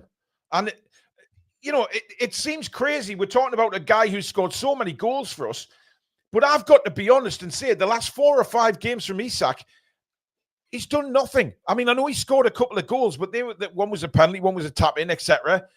He's got to do more for me. He's a striker who needs service ultimately, and for all he's extremely mobile, and it's well known throughout the league, not just within our club. He's very, very mobile. However, he doesn't do a lot with it when he has it. If he's not in that goal scoring position in the box, nothing seems to come to fruition with it, in my opinion. I think Barnes isn't having a great day, if I'm really honest with you. I don't think that he's being greedy. I just think that he's maybe fully off. But to be honest, this feels like one of those games to me where we're going to have a few players with a little bit of shining quality, and even our stalemates like Tonali, you know, losing interceptions, like misplacing passes. That is not like him. So I'm now very nervous for this game. And listen, hey, we don't have a very good record at all against Brighton Hove. So I am nervous now. I was very optimistic at the start of this game. I thought, you know what, we're on the run of form, better than what they are.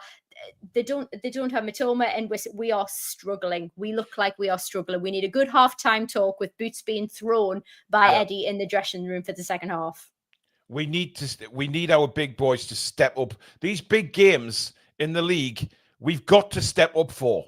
You know, these are big games that you look to your elite players within that team to step up and be counted. And they're not right now. And it's another one of these, you know, powder puff performances where, we're passing it around well. You know, when we do look dangerous when we've got the ball, but then we get to the final third and I'm seeing no aggression up front. You know, aggression to get the ball and hit some shots or win some headers, do something, rough them up a bit. But I'm not seeing any of it. And that's concerning for me. DJ with a super chat saying, typical Brighton away performance. None of our big guns doing anything really. Final third, we look clueless, need more intensity, or we're losing this. Nick Thornton, been a member now for 2 years. Thank you very much, Nick. Bruno, Willock and Murphy simply haven't turned up. These players need a rocket. We are playing for Champions League, for fuck's sake.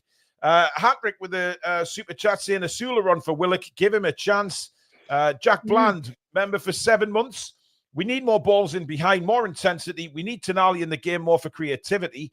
Isak seems half-arsed half the time. Willock is the weak link. Keith with another super chat. Isak is a good striker to be great. He needs more physicality for me. And Dan Robinson saying Gordon for Barnes, Miley for Willock, Asula for Murphy. I mean, he needs to change something. Yeah, something's got to shift. Something's got to shift. But do you know what? For me, Paul, I think it's a whole team performance. Like I am not seeing sparks of brightness from any of our players right now. Give it to Brighton. Absolute credit to them because they're going on the counter attack every time. They're being creative with the ball. They are passing well in the final third, and that's why the scoreline is where it is. I think Willock. I don't think he's playing really poorly. He has made some mistakes, the lad, but at least he's hungry for it. He seems hungry to show what he can actually do. Yeah. It's a difficult one for me. I would like to see Gordon on at half time. Yeah, I mean, he was out practically the whole first half there warming up. JV says, stop with all the negativity on Isak. He defo has an injury, and if we started Asula, there would be hell on. JV, you're missing the point.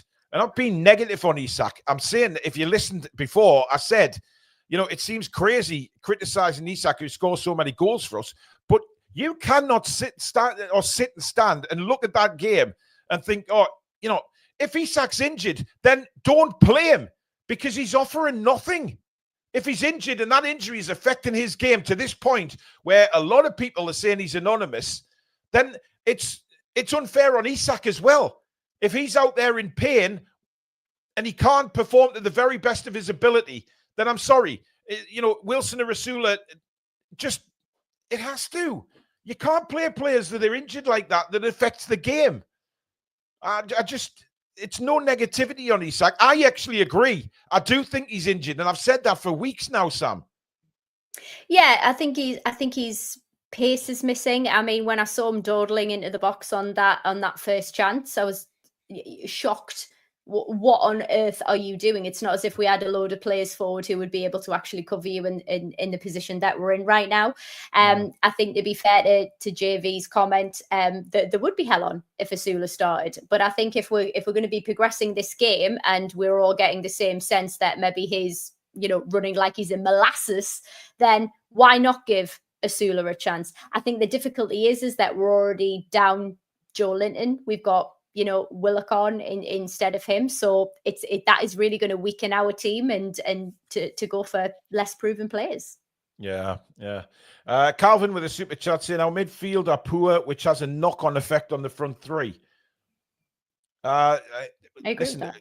Yeah, but this is the problem, and we saw the problem against Villa as well. When 3 or 4 of our better players don't turn up, then the whole thing goes to shit. I mean, Brighton have offered nothing. Let's be honest. Brighton haven't been great in that first half. They've offered nothing, yet they get one opportunity with Minte and score a goal. They don't deserve to be in front, but we've only got ourselves to blame. We're not clinical enough in that first half. Keith Truscott with us. Go on. Sorry, Sam. I was just going to say, I think that the one thing that I can say is they've taken the one opportunity that they've had, and we've had more opportunities than them, and we haven't taken advantage of that. We've either had people that are being selfish, looking for glory themselves. Willock not squaring off the pass to Isak was one, and then actually shooting over the top of the crossbar. Yeah, mindless stuff. I think the Tino Livramento one as well was a real shame when he ran for the underpass. We didn't get it. We're just not taking. We're not being clinical enough. It's like a self-belief thing here. I think this is in our heads now, but I do believe that we started well. Can we pull it back at halftime? It's going to take a hell of a talk. Well, it is. Keith with another super chat saying maybe Eddie puts Gordon on for Isak if he's injured. I mean, listen, he's got options, right? He does have options to try and tinker with it. I don't think he'll make any changes at half time because I think Eddie will be along the lines of, right, come on, guys. We're on top in this game. Brighton haven't even been in it, yet they go in at half time 1-0 up. We are in this game. Let's go and score some goals.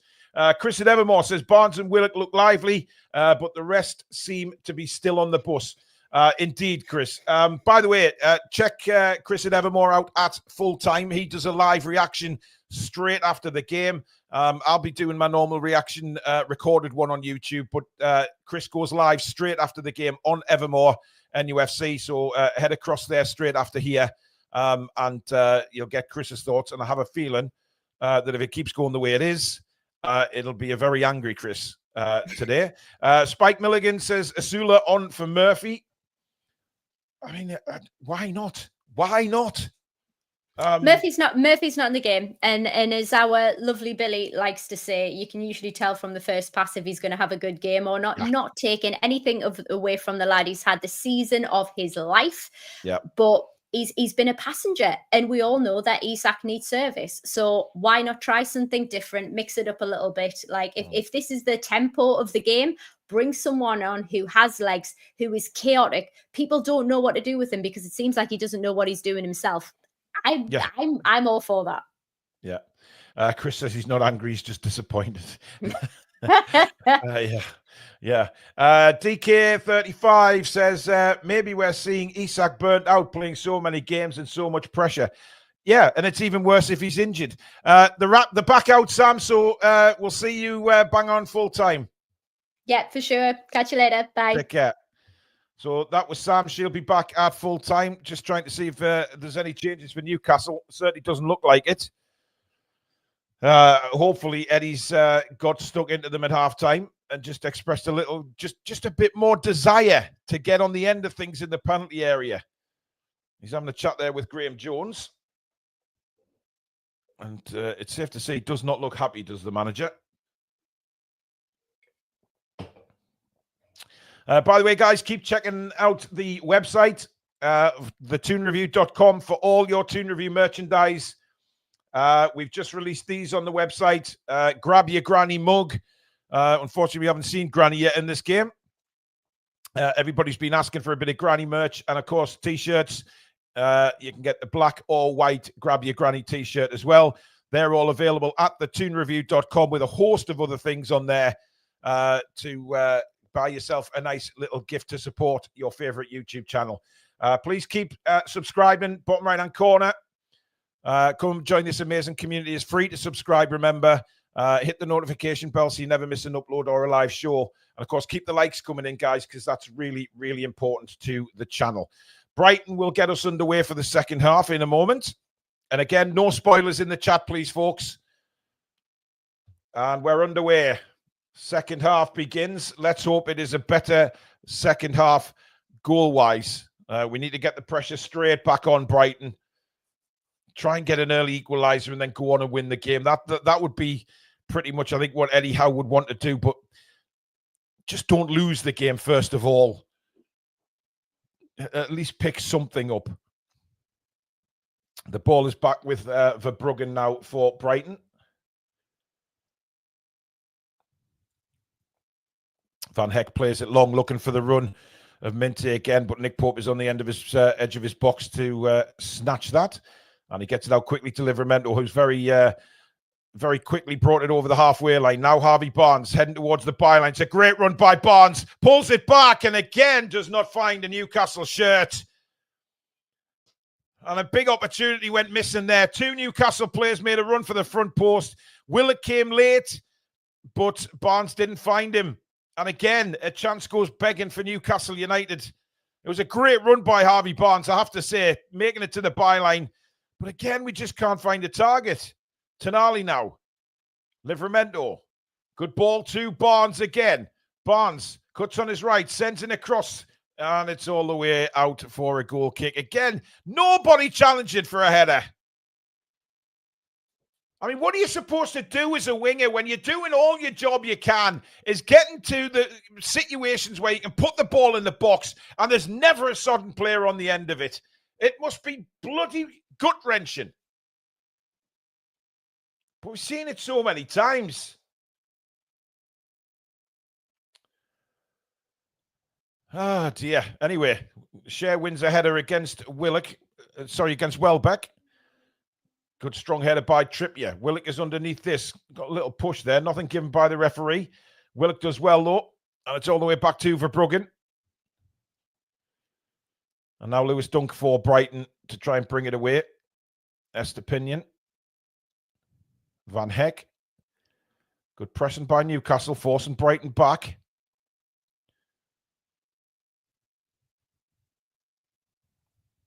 Van Heck now. Minter tries to cut inside. Good challenge by Livramento. Welbeck. Well, Welbeck had a chance to play it out wide then. Went against it, and Brighton could have been away down down their right-hand side there. But thankfully for us, Welbeck didn't play the ball in. But they do come forward down the right now, and an opportunity here. Oh, good defending, Sandro Tonali. Really good defending. And then Shea manages to get it to Murphy. Murphy, that was shambolic. And now Brighton come back again with Welbeck. And now to this left-hand side where Adingra is. Adingra. To the edge of the box now. Plays it just a little bit back for Wifer. And now Belieber. Adingra. Brighton knocking on the door here. But Newcastle have plenty shirts back. Estepinian sends it across towards the back post. It's too far for Welbeck. Cleared away by Tino Livramento for Newcastle.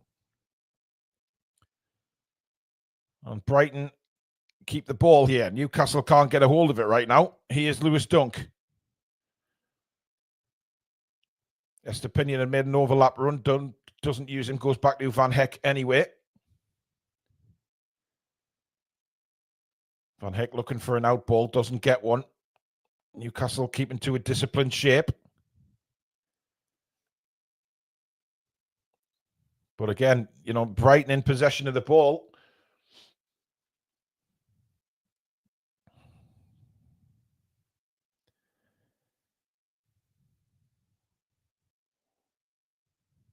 I mean, this is all Brighton at the minute, guys. They're just knocking the ball around in the middle of the park. Here's Adingra now. Lewis Dunk. Again, Brighton forced backward, but that's a good turn by Belieber. Really good turn. Running towards the penalty area now. Still going. How hasn't anybody stopped him there? Now Minter. Low cross to the box. Cleared away. And that looks like a foul, but it's back with Nick Pope anyway. It's a good ball in that by Yankuba Minter. And fortunately for us, Brighton couldn't convert it. But Belieber, for me, was allowed to just waltz towards the penalty area there. Got it to Minter. Plays a good ball in. And Welbeck almost on the end of that.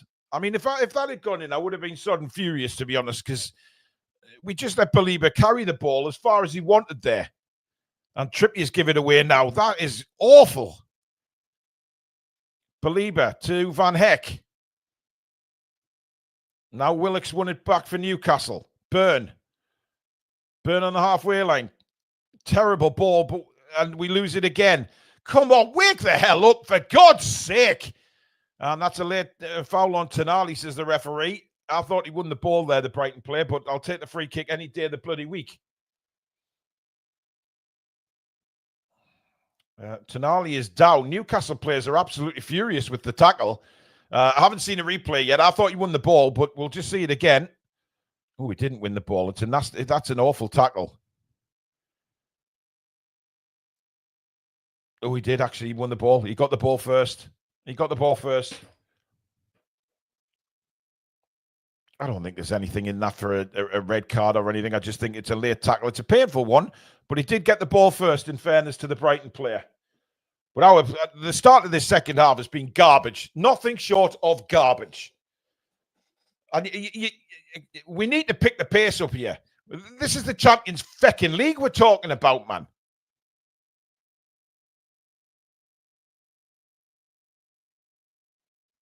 Just looking at the tackle again.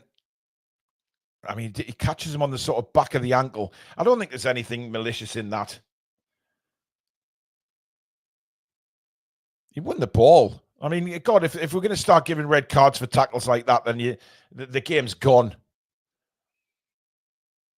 Anthony asking a question if this team actually wants the Champions League. Well, certainly not at the minute. By the way, Mad Dog isn't on the bench today, remember. He's got a touchline ban. So Jason Tyndall is in the crowd. He's there. He's in the stands, but he's not allowed on the touchline today. He's got a touchline ban. Brighton look like they're going to make a change very shortly. Just over 52 minutes gone in the game. Brighton lead 1-0. We're looking for a response from Newcastle in this second half. We haven't seen it yet. Tonali. Again, that's a better free kick. Headed back across by Shea. Bounces around in the area. And somehow it just doesn't bounce our way. And Minter will bring it away for Brighton. And look at the pace on that kid. Dear God. And he's cut through us here. But good defending. Brilliant from Trippier to take the ball off him.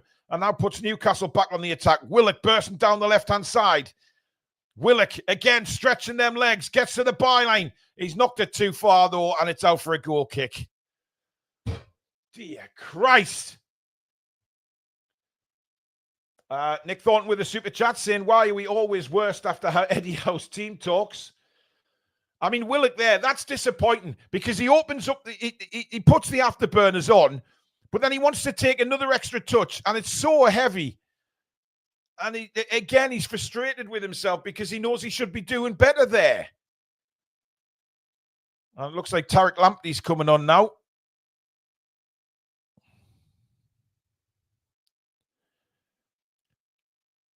And I think it's Weaver coming off, who made that tackle, by the way, on Tonali. He already has a yellow card. So, you know, that's what Newcastle was saying, that he maybe should have had a second booking, but Brighton are taking no chances with him getting a red, and he comes off. I mean, it wasn't even a booking anyway. It was a good. He won the ball, and I'm not going to sit here, even as a Newcastle United fan, and say that was anything more than just a tackle. Football's gone bloody soft, man. Anyway, long ball for Bruggen. Again, Burners underneath this one. Gentle headed down, flicked on by Fabian Schär. Doesn't find a Newcastle shirt, though. Willock wins the ball back well there. Now Bruno. Bruno charging forward. Livramento on the overlap. Bruno just hangs onto the ball. Now plays it to Livramento. Livramento inside for Willock. Edge of the penalty area. Willock back to Bruno. Again, nothing, no shot. Murphy now. Murphy! Oh, dear God.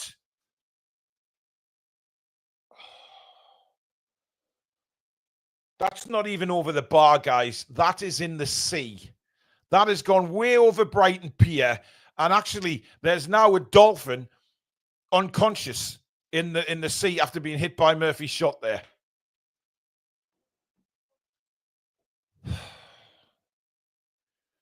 Honestly, just dreadful. Anthony Gordon is coming on for Newcastle. Schär's won the ball.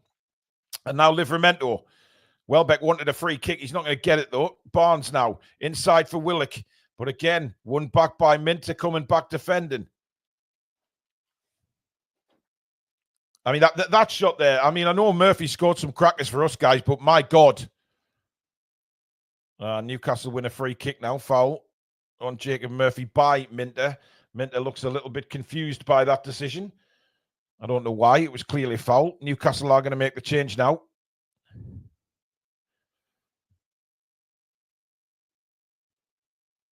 And it is Jacob Murphy to come off.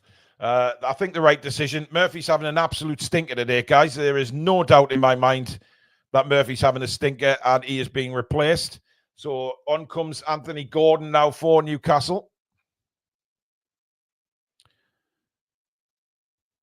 And let's hope we get a little bit more now. Barnes is going to the right. Murphy's just, Gordon's just telling them where to go there. So Gordon comes to the right. Sorry, Barnes comes to the right. But this is a free kick, an opportunity to put the ball in the penalty area here. In it comes. And it's headed away well. I think Dunk got a header on that. Minter then can't get to the ball. And it's a Newcastle United throw in.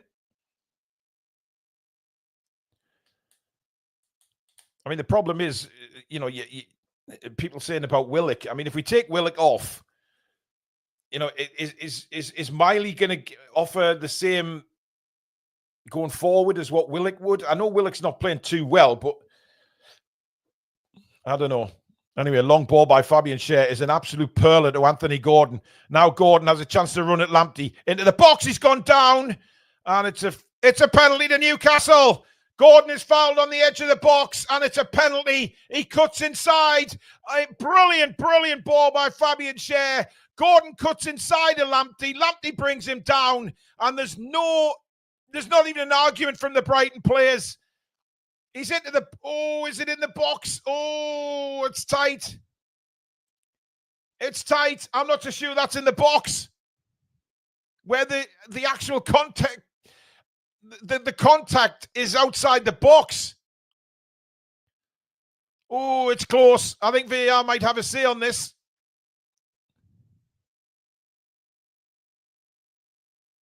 Yeah, VAR looking at it again. I don't think there's any doubt that he was taken down. But it's now a question of whether it's in the penalty area. The contact for me is outside the box. Now, I don't know what the rules are here. Is it where he goes down? I don't know. It's certainly not offside. Fabian Schär's ball is an absolute perler out to Gordon on the left-hand side. Now, I don't know what they're looking at now because they're not looking at the foul. Here it comes again. Gordon does brilliantly. Just goes past Lamptey. Lamptey sticks a leg out. It's definitely a foul. It's now how they... For me, I have to be honest, it's the initial foul is outside the box. I have to be honest here. This might get overturned to a free kick. Yeah, he's going to screen. He's going to screen.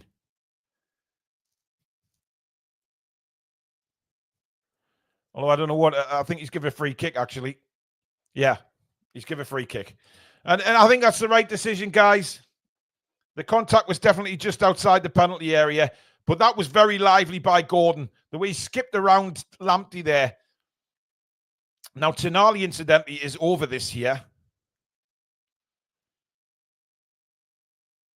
Now, is Tonali going to try in a shot from here? It's a very tight angle, but this is something that Sandro Tonali can definitely do with a football. I wish Trippier would move away, but obviously, they want to keep that element of surprise. But yeah, I think the right decision made there. Definitely not a penalty. Contact was just outside the penalty area, which is unfortunate for us, but I mean, Tonali looks like he wants to whip this towards the top corner, far side here. Here we go. Let's see what Tonali can do. And here he comes, and it's hit to the near post share, and it's out for a corner. It wasn't the greatest hit in the world by Tonali, I have to say. Didn't really catch it. Didn't get anywhere near off the ground that I think he wanted to. And then it came to Schär. Schär tried to put it back across, and it's out for a corner. Not great, that, to be honest, but that's the way things have been going in this game. In comes the corner. Headed away again. Estepinian. Well, Newcastle have the ball back. It's Tino Livramento now. Little 1-2 with Tonali. Now Gordon, who's looked lively since he's come on. Gordon clips a high one into the penalty area. Burn is underneath it. Burn heads it down. Oh, come on, Isak. You've got to be stronger there. I mean, hell's teeth, man. Honestly. At the minute, I mean, look, I honestly am convinced that Alexander Isak is injured. I'm certainly under no illusion that something is not right with Isak. But you know what? Eddie thinks he can get more time out of him, then fair enough. I ain't going to complain at that, but it's just frustrating, guys. It really is. They've got a corner now as well.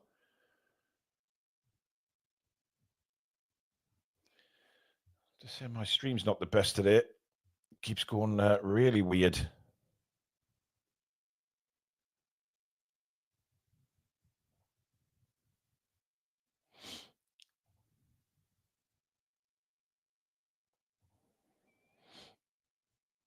Corner came in, nothing comes of it. Mente on this near side, running into the penalty area now. Good tackle by Bruno back there, helping out. Bruno scoops it through for Gordon, but he's overhit that. And it's out for a throw into Brighton on this near side. Bruno got a little tap on the leg there. Looked a bit of a painful one. Guys, if you're ahead of me in the game, please do not put any spoilers in the chat. Wait until I've commentated on it, and then we can all talk about it together. Do not put anything in the chat. There's people watching the show who can't get to see it live and are just listening to the commentary. So please don't put anything in the chat until I've mentioned it. If the mods see it, then they will remove you. And we don't want anything like that. We want a good watch along. So please don't put any spoilers in until I've commentated on it. We can all talk about it together.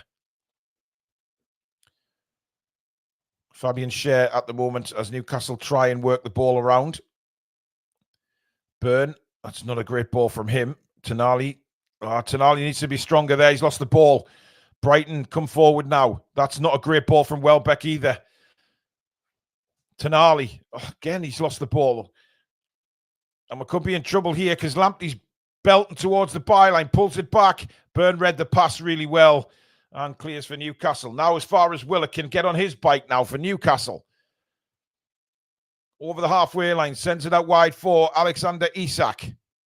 Isak cuts inside. Still Isak. Nice ball out to Barnes on the right. Barnes. Still Barnes. And it's straight down the throat of Verbruggen. But again, lively from Barnes. He knew what he wanted to do there. He can do that. Left foot, right foot. Just couldn't get the angle to put it past Verbruggen. And he looks very frustrated that he really couldn't get the angle that he wanted to on that ball there. Very unfortunate, but a good opportunity for Harvey Barnes.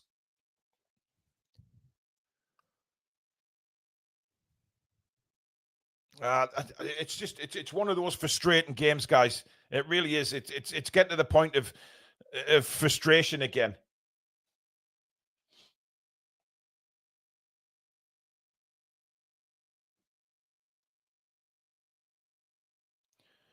And the players, you know, you have to look. We can't blame anybody else but the players because, you know, if you're playing these big games and try and qualify for Champions League, you need them to step up.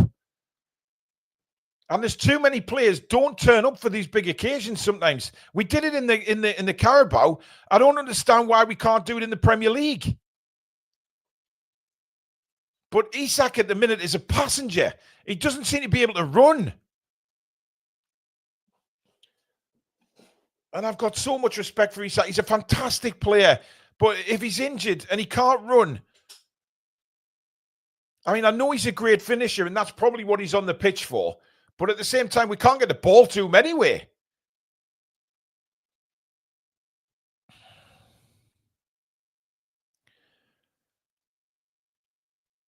Brighton haven't had an attempt in this second half. We've had 4, but still nothing of real note. Trippier and Gordon over this one. Gordon's ball in. It's overhit. And Byrne, will he keep that in? Yes, he will. Dan Byrne on the far side. Of course, former Brighton player Dan Byrne gets a right-footed cross in. Headed a clear. Livramento stands his ground. Gordon plays it back now to Trippier. And now Sandro Tonali. Lovely touch by Tonali to give himself a bit of space. Looks for help. Gets it from Fabian Schär. Straight on down the line for Barnes. Barnes whips in a right foot cross. Headed away. Comes to Tonali on the edge of the box. Tries to play it back to Barnes. Barnes gets there first. Still Harvey Barnes. Out wide again. Bruno. He's got Tonali to his right. He is Tonali. And he can't get the cross in. It's blocked and it's a throw into Newcastle. Tonali inside for Bruno.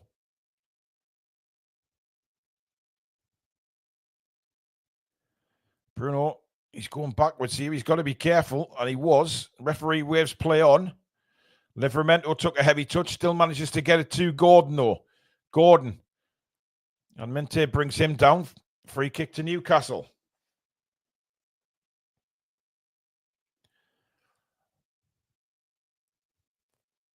Trippier.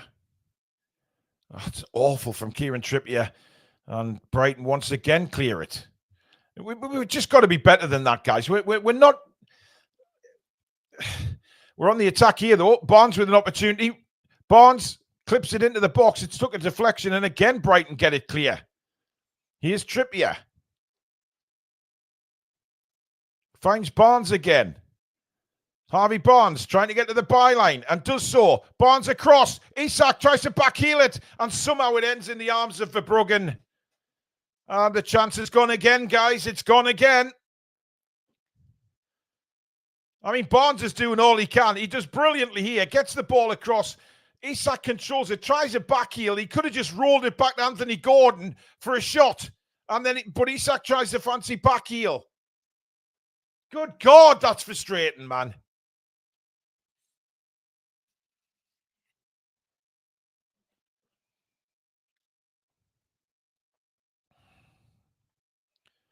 I mean, Anthony Gordon was furious there, by the way, because he was standing right in the vision of Isak just to roll the ball back to him. And Gordon had a free shot on goal. But for some reason, Isak tries to do a back heel. No idea why. And Brighton are going to make a couple of changes now. Hinchelwood comes off. And Dingra coming off. Solly March is definitely one of the substitutes. No, he's not. Solly March isn't even on the bench. What am I talking about? It's Ayari and Veltman. It's Veltman coming on, who I thought was Solly March, actually. I do apologise. Veltman on.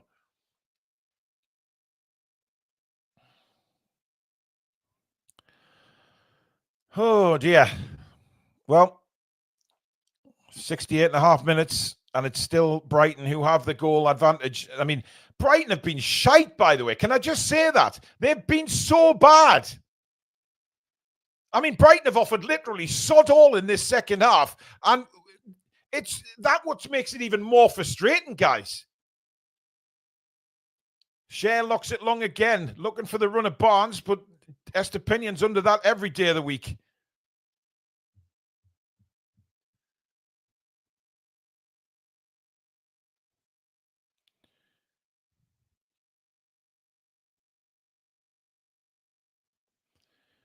And Graham Jones is the one on the edge of the technical area right now. But I mean, listen, I don't know how Eddie Howe can look at this game and think, yeah, it's going fine, because it's just not. Brighton have been so bad. So bad. But here come Newcastle, and again a ball played through, and that's surely a penalty kick. Did Willock get to the ball first? He did, says the referee. And this time, Pawson gives a penalty. But again, we'll wait and see on the replay whether that's a penalty. But it certainly looked a penalty from where I'm sitting. Bruno plays it through. Isak leaves the ball. Willock is quickly onto it. It's Van Heck of all people. Oh, I don't know. I just don't know the way VAR these days. Van Heck kind of pulls out of the challenge, doesn't he? Oh, I don't know. A couple of people in the chat saying he dived. Has he given the penalty? I think they have. Wow. I have to say, if this is a penalty, well, no, sorry, they are checking. I mean, look, I'm not sure. I'm not sure whether looking at Van Heck's knee, because although he pulls out of the challenge, does he make any contact with the knee?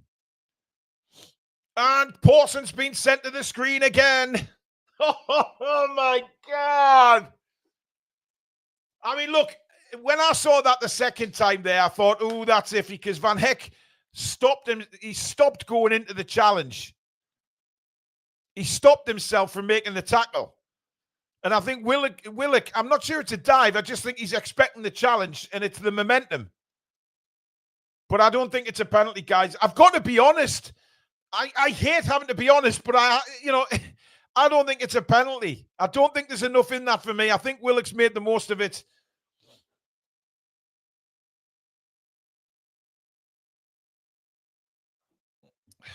Dear. No.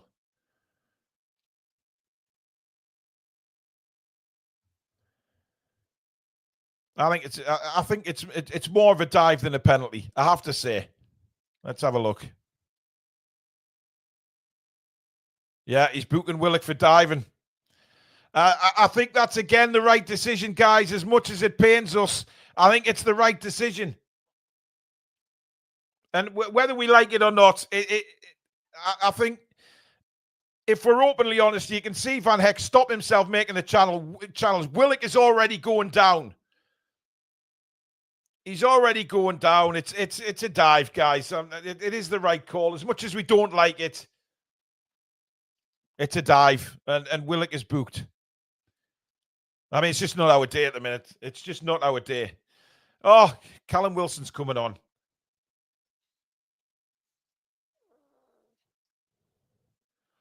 I mean, Van Heck's just had a chat with Willock there. They've shook hands. I don't think there's any nastiness in that. I mean, guys, it wasn't a penalty. Come on, let's be honest. It just wasn't a penalty. As much as you want it to be, it wasn't. But now we're going to have to ask Wilson to try and do something that he hasn't done in God knows how long. I mean, I don't know why. Listen, we're 1-0 down. There's about 16 minutes to go. And, well, a bit more than that. I mean, Eddie's got them round him at the minute because Nick Pope's down injured. So, obviously, that's a little ploy to get Eddie Howe some communication to the players.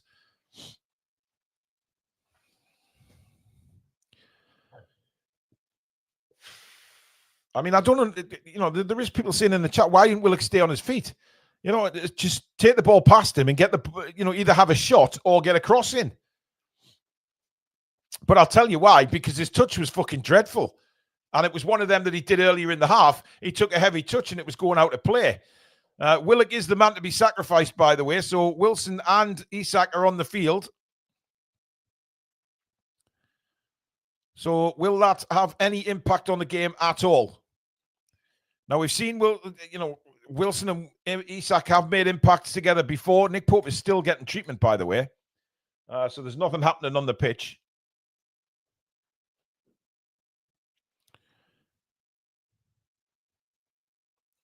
But I just think it's like, I mean, it's same old. You know, at least with Asula, you get that energy, you get that physicality. But listen, hey, who are we to say? Callum Wilson might bang in 2 goals and win us the game. I mean, Brighton have been crap. I can't. Everybody watching this game must admit that Brighton have been fucking awful. Yet are somehow winning this game with 15 minutes to go. Absolute madness. Keith Truscott said, make it make sense. Wilson on when Asula's on the bench, fit, quick, and strong. But we have Wilson. Paul Stevenson, member for 9 months on the channel. And he says, time for Wilson to finish as a hero. Well, yeah. Shane Martin says, could bottle top 5, but Willock needs selling ASAP. Yeah, yeah. But the biggest frustration to me is how crap Brighton are. And we just, you know, you're battling for Champions League here. And Brighton have offered literally fuck all second half. Nothing. 1 shot in the first half, which they scored from. And it's been all Newcastle second half, but we haven't created hardly anything. Nick Thornton says, in-game management from Howe is laughable. Well, I mean, listen, there's a time to talk about that, but what we want now is a bit of a response, just something. Wilson battling Van Heck, and is adjudged to have fouled him. Free kick to Brighton. Keep subscribing, guys. If you're new to the channel and you like what you see, bottom right-hand corner, click on that little logo and hit subscribe. Free to do so. But make sure you do hit the notification bell so you never miss an upload or a live show. Come and join a fantastic community here on the Toon Review, rapidly growing. And don't forget to give it a like as well if you're enjoying today's Matchday Live. Thank you very much, everybody. And don't forget to check the website out. TheToonReview.com is our new website for all your channel merchandise. Grab your grannies there as well, guys. Van Heck takes an awful free kick for Brighton that runs all the way out for a Newcastle United goal kick.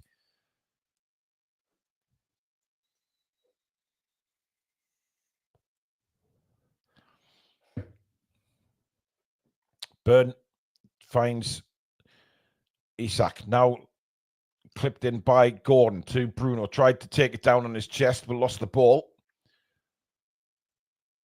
And, you know, I wouldn't be surprised if Brighton go on and score a goal, to be honest. I mean, that's how frustrating today is.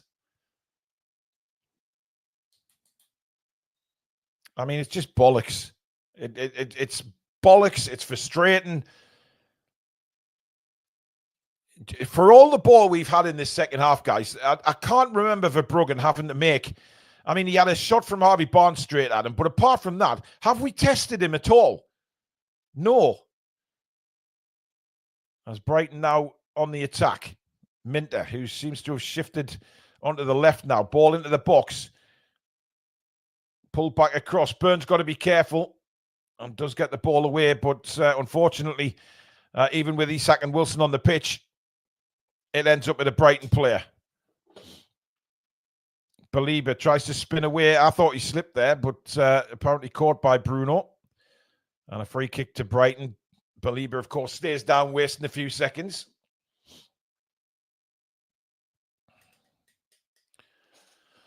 Frustration is real, guys. Frustration is real. Unbelievable.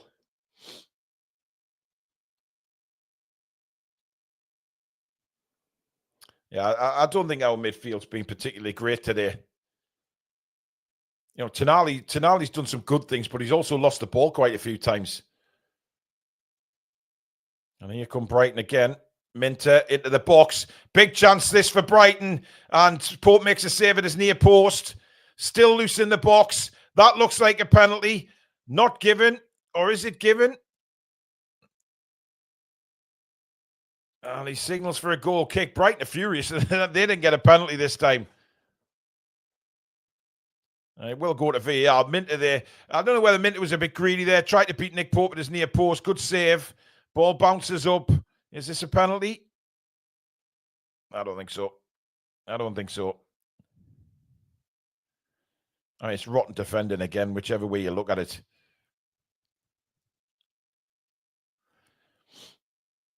I don't think this is a foul by Tonali. You know what? I have seen them given, but there's no way they can give that. No way. But again, you're looking for our big players to turn up, guys, and you know we haven't. You know, these are where when you're sort of playing against a low block and you need those elite players to step up and do something. Can we get something here? Barnes charging down the right-hand side. Good ball inside to Isak. Plenty of space for Isak. Plays it out wide now for Gordon. Gordon on his right foot. Cuts in and blasts it over the bar. That is fucking shit. Seriously, that is just not good enough. I mean, we've got loads of players forward there, and then we blast a shot over the bar. What is the point, man? Wow. I mean, yeah.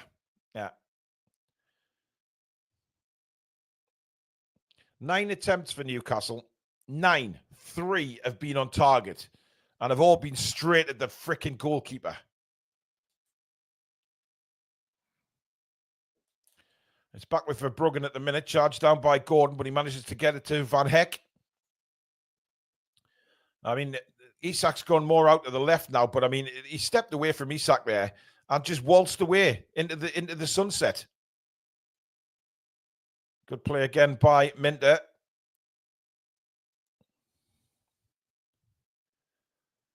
He certainly had an impact on the game, Minter, of course. He's got the goal. And since he's moved to the left-hand side, he's come more back into the game again.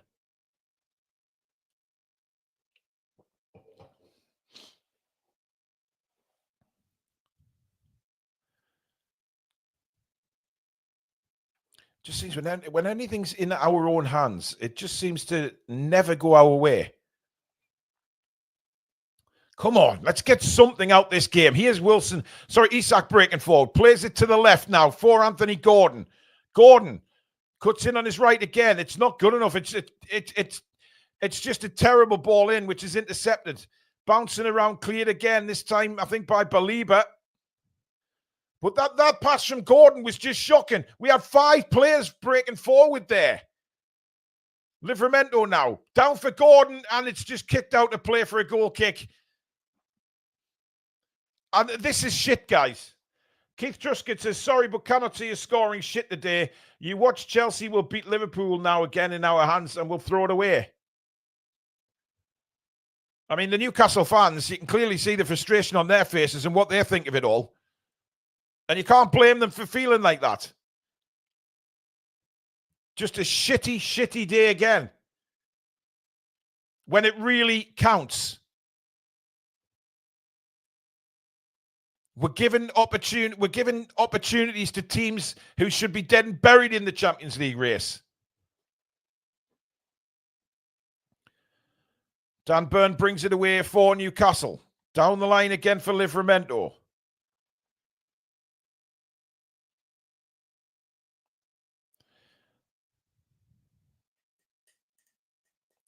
Shea on the ball now. On the halfway line. Trying to look for a cross to come in. He is Gordon. Sorry, Livramento. Isak. I mean, just put the ball in the box. What's the point of having Wilson on the field? What is the fucking point? Shea now. Inside. Barnes. Bouncing around. Barnes has won a free kick right on the edge of the penalty area here in a very, very good position for Newcastle. Van Heck was the one that brought him down. Great bit of quick feet by Harvey Barnes, and it's definitely a foul. And it's a free kick to Newcastle in the D, right on the edge of the box.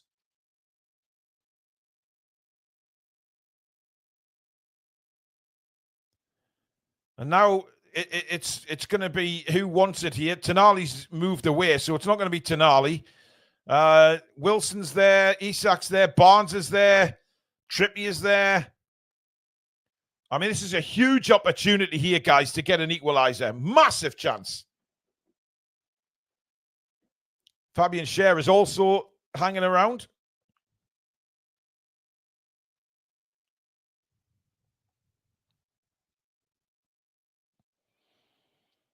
I mean, the problem is, if you're going to try and curl this, it's very difficult to get the ball up and down. So you would think somebody just hit a thunder.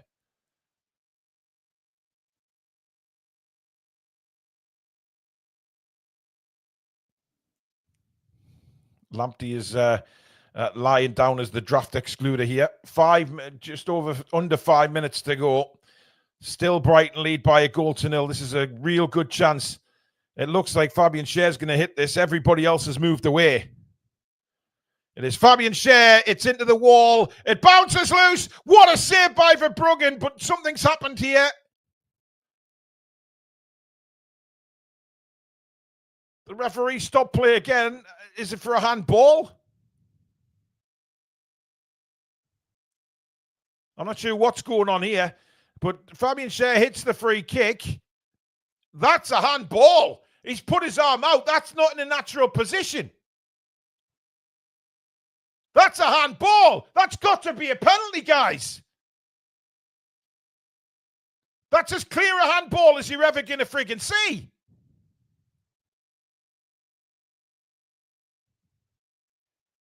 His hand is not in a natural position. No way is that in a natural position. He puts his arm out to stop the ball. I've said the others aren't a penalty. This one, definitely for me, is a penalty kick.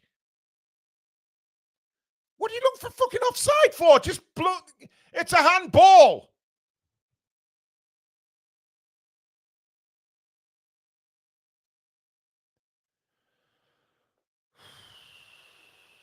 I mean, I don't know why he stuck his hand that far out to stop the ball, but that is a penalty. He puts his hand clearly out to the left to stop the ball.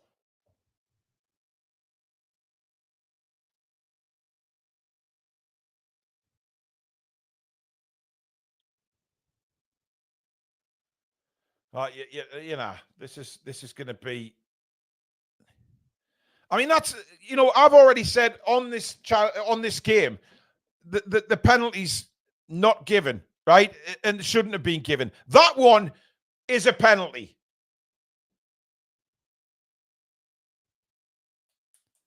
And still VAR are looking at this. Still it goes on and on.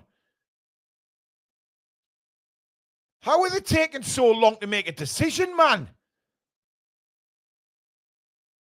I mean, by the way, the follow-up save by Verbruggen was incredible. And it is a penalty. And rightly so. It's a clear handball.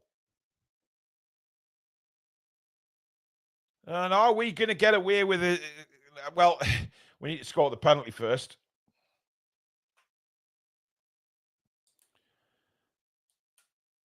I mean, you can't say we don't deserve something from this game because Brighton have been so bad. It is going to be Isak to take it. No spoilers in the chat, please. Wait until I've commentated on it. If you're ahead of me, don't put anything in the chat, guys, please.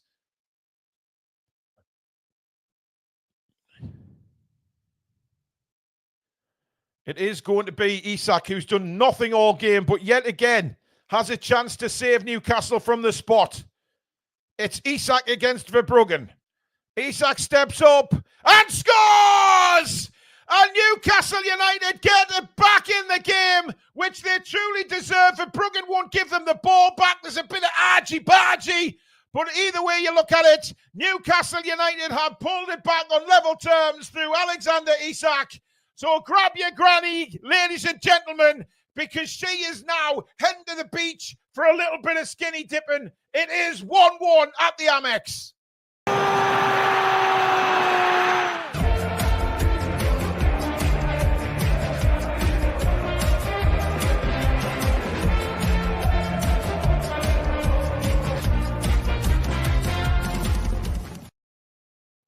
Really good penalty from Alexander Isak.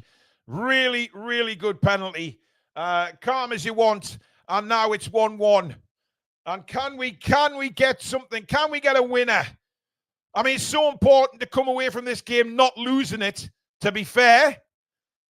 And we do deserve something from the game because we've been the better side. We just haven't really took our chances. And now we're coming back at them again. Barnes bursting a gut down the right-hand side. Barnes to the byline. It's still Harvey Barnes in the box. Clips it in. Cleared away by Brighton. And now Minter doing battle with Kieran Trippier. He's done very well there, Minter. And now a break for Brighton down the left-hand side, but Nick Pope is there. And Pope just puts it out to play. There's going to be 9 minutes. 9 minutes of injury time, guys. So still plenty left in this game to try and get a winning goal. Minter, though, at the other end for Brighton. Great step up by Cher, but Brighton win it back again. 9 minutes. I wasn't expecting 9. I was thinking maybe 5 or 6, but maybe not 9. It certainly gives us an opportunity. Good tackle coming in there. And now Wilson for Newcastle. Lays it to Isak. Newcastle come forward again. Out to the left-hand side for Anthony Gordon. Gordon brings it forward. Just slows it down a little bit. Inside to Tonali. Tonali to Livramento. Back to Tonali. Come on, guys. Let's the farting about, man. It was a good break then. It's gone backwards. George T with a super chat. Third time lucky, he says. I'll take that. Toon. Trippier. Now for Barnes. We can win this, guys, if we go for it. But the passing's like a bloody backwards again. It's with Nick Pope now. Dan Burn to bring it forward. 1-1 at the Amex. Nobody can say Newcastle don't deserve anything out of the game because we've done that's a foul as well. Great run from Anthony Gordon.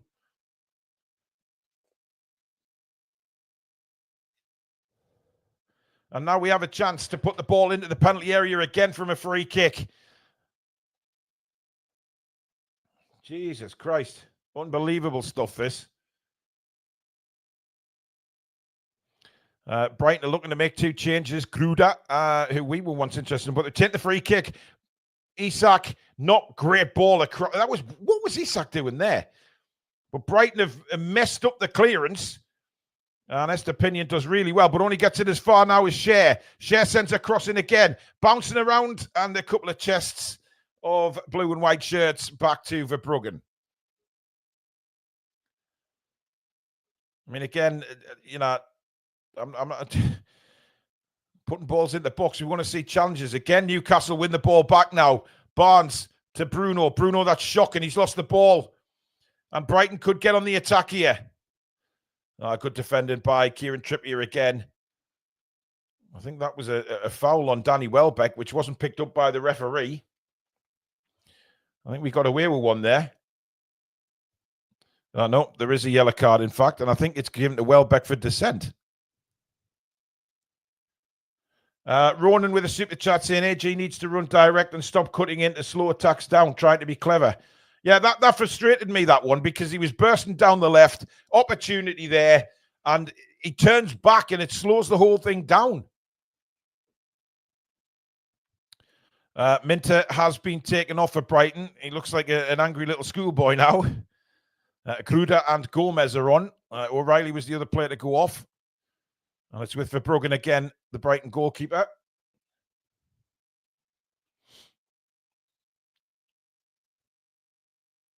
And again, Newcastle have a chance to win the ball here with Barnes.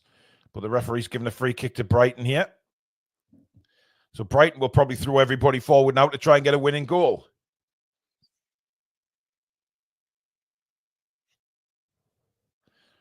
Again, Newcastle have to be very careful here.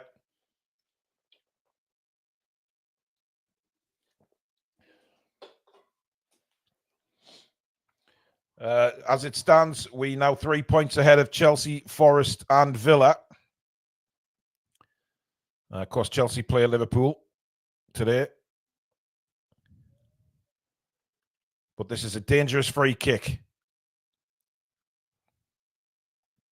And it comes to the edge of the 6-yard box, and it's a free header. And how has he missed that? A free header, that could have put Brighton back in front, and probably should have, actually. And somehow he's put it miles wide of the goal. It's an awful header. Brilliant ball in. And the header is one of the worst you'll see. It was absolutely abysmal header. Ayari has a chance to score for Brighton, and it's abysmal. Thank God. In fact, I think it might be Gomez, not Ayari. It may be, or Gomez, I don't know. One of the two. Long ball by Nick Pope. 4 minutes of injury time remaining in this game. 1-1 at the Amex. Right here on Matchday Live on the Toon Review. Here's Harvey Barnes. Barnes now, it's a 4-on-4. Barnes, Wilson! Oh, what a save by Verbruggen! Wilson took it first time, and it's a brilliant tip over the bar from Verbruggen. That's more like from Callum Wilson. Just didn't even hesitate there. Hit a shot, and that's a fabulous save by the goalkeeper. Very strong right hand, and puts it over the bar. And Newcastle knocking on the door to try and get a winner in this game. Bruno will take the corner. In it comes. It's awful. But it comes to the edge of the box now. Trippier is there, but the referee blows for a foul and a free kick to Brighton. Well, without a doubt, that has just saved Brighton big style there. Barnes did the right thing, just laid it up to Wilson on a plate. Wilson head over the ball. It was heading in the roof of the net. And a fantastic save. Fabian Schär's gone off for Sven Botman. And Trippier off for Emil Kraft.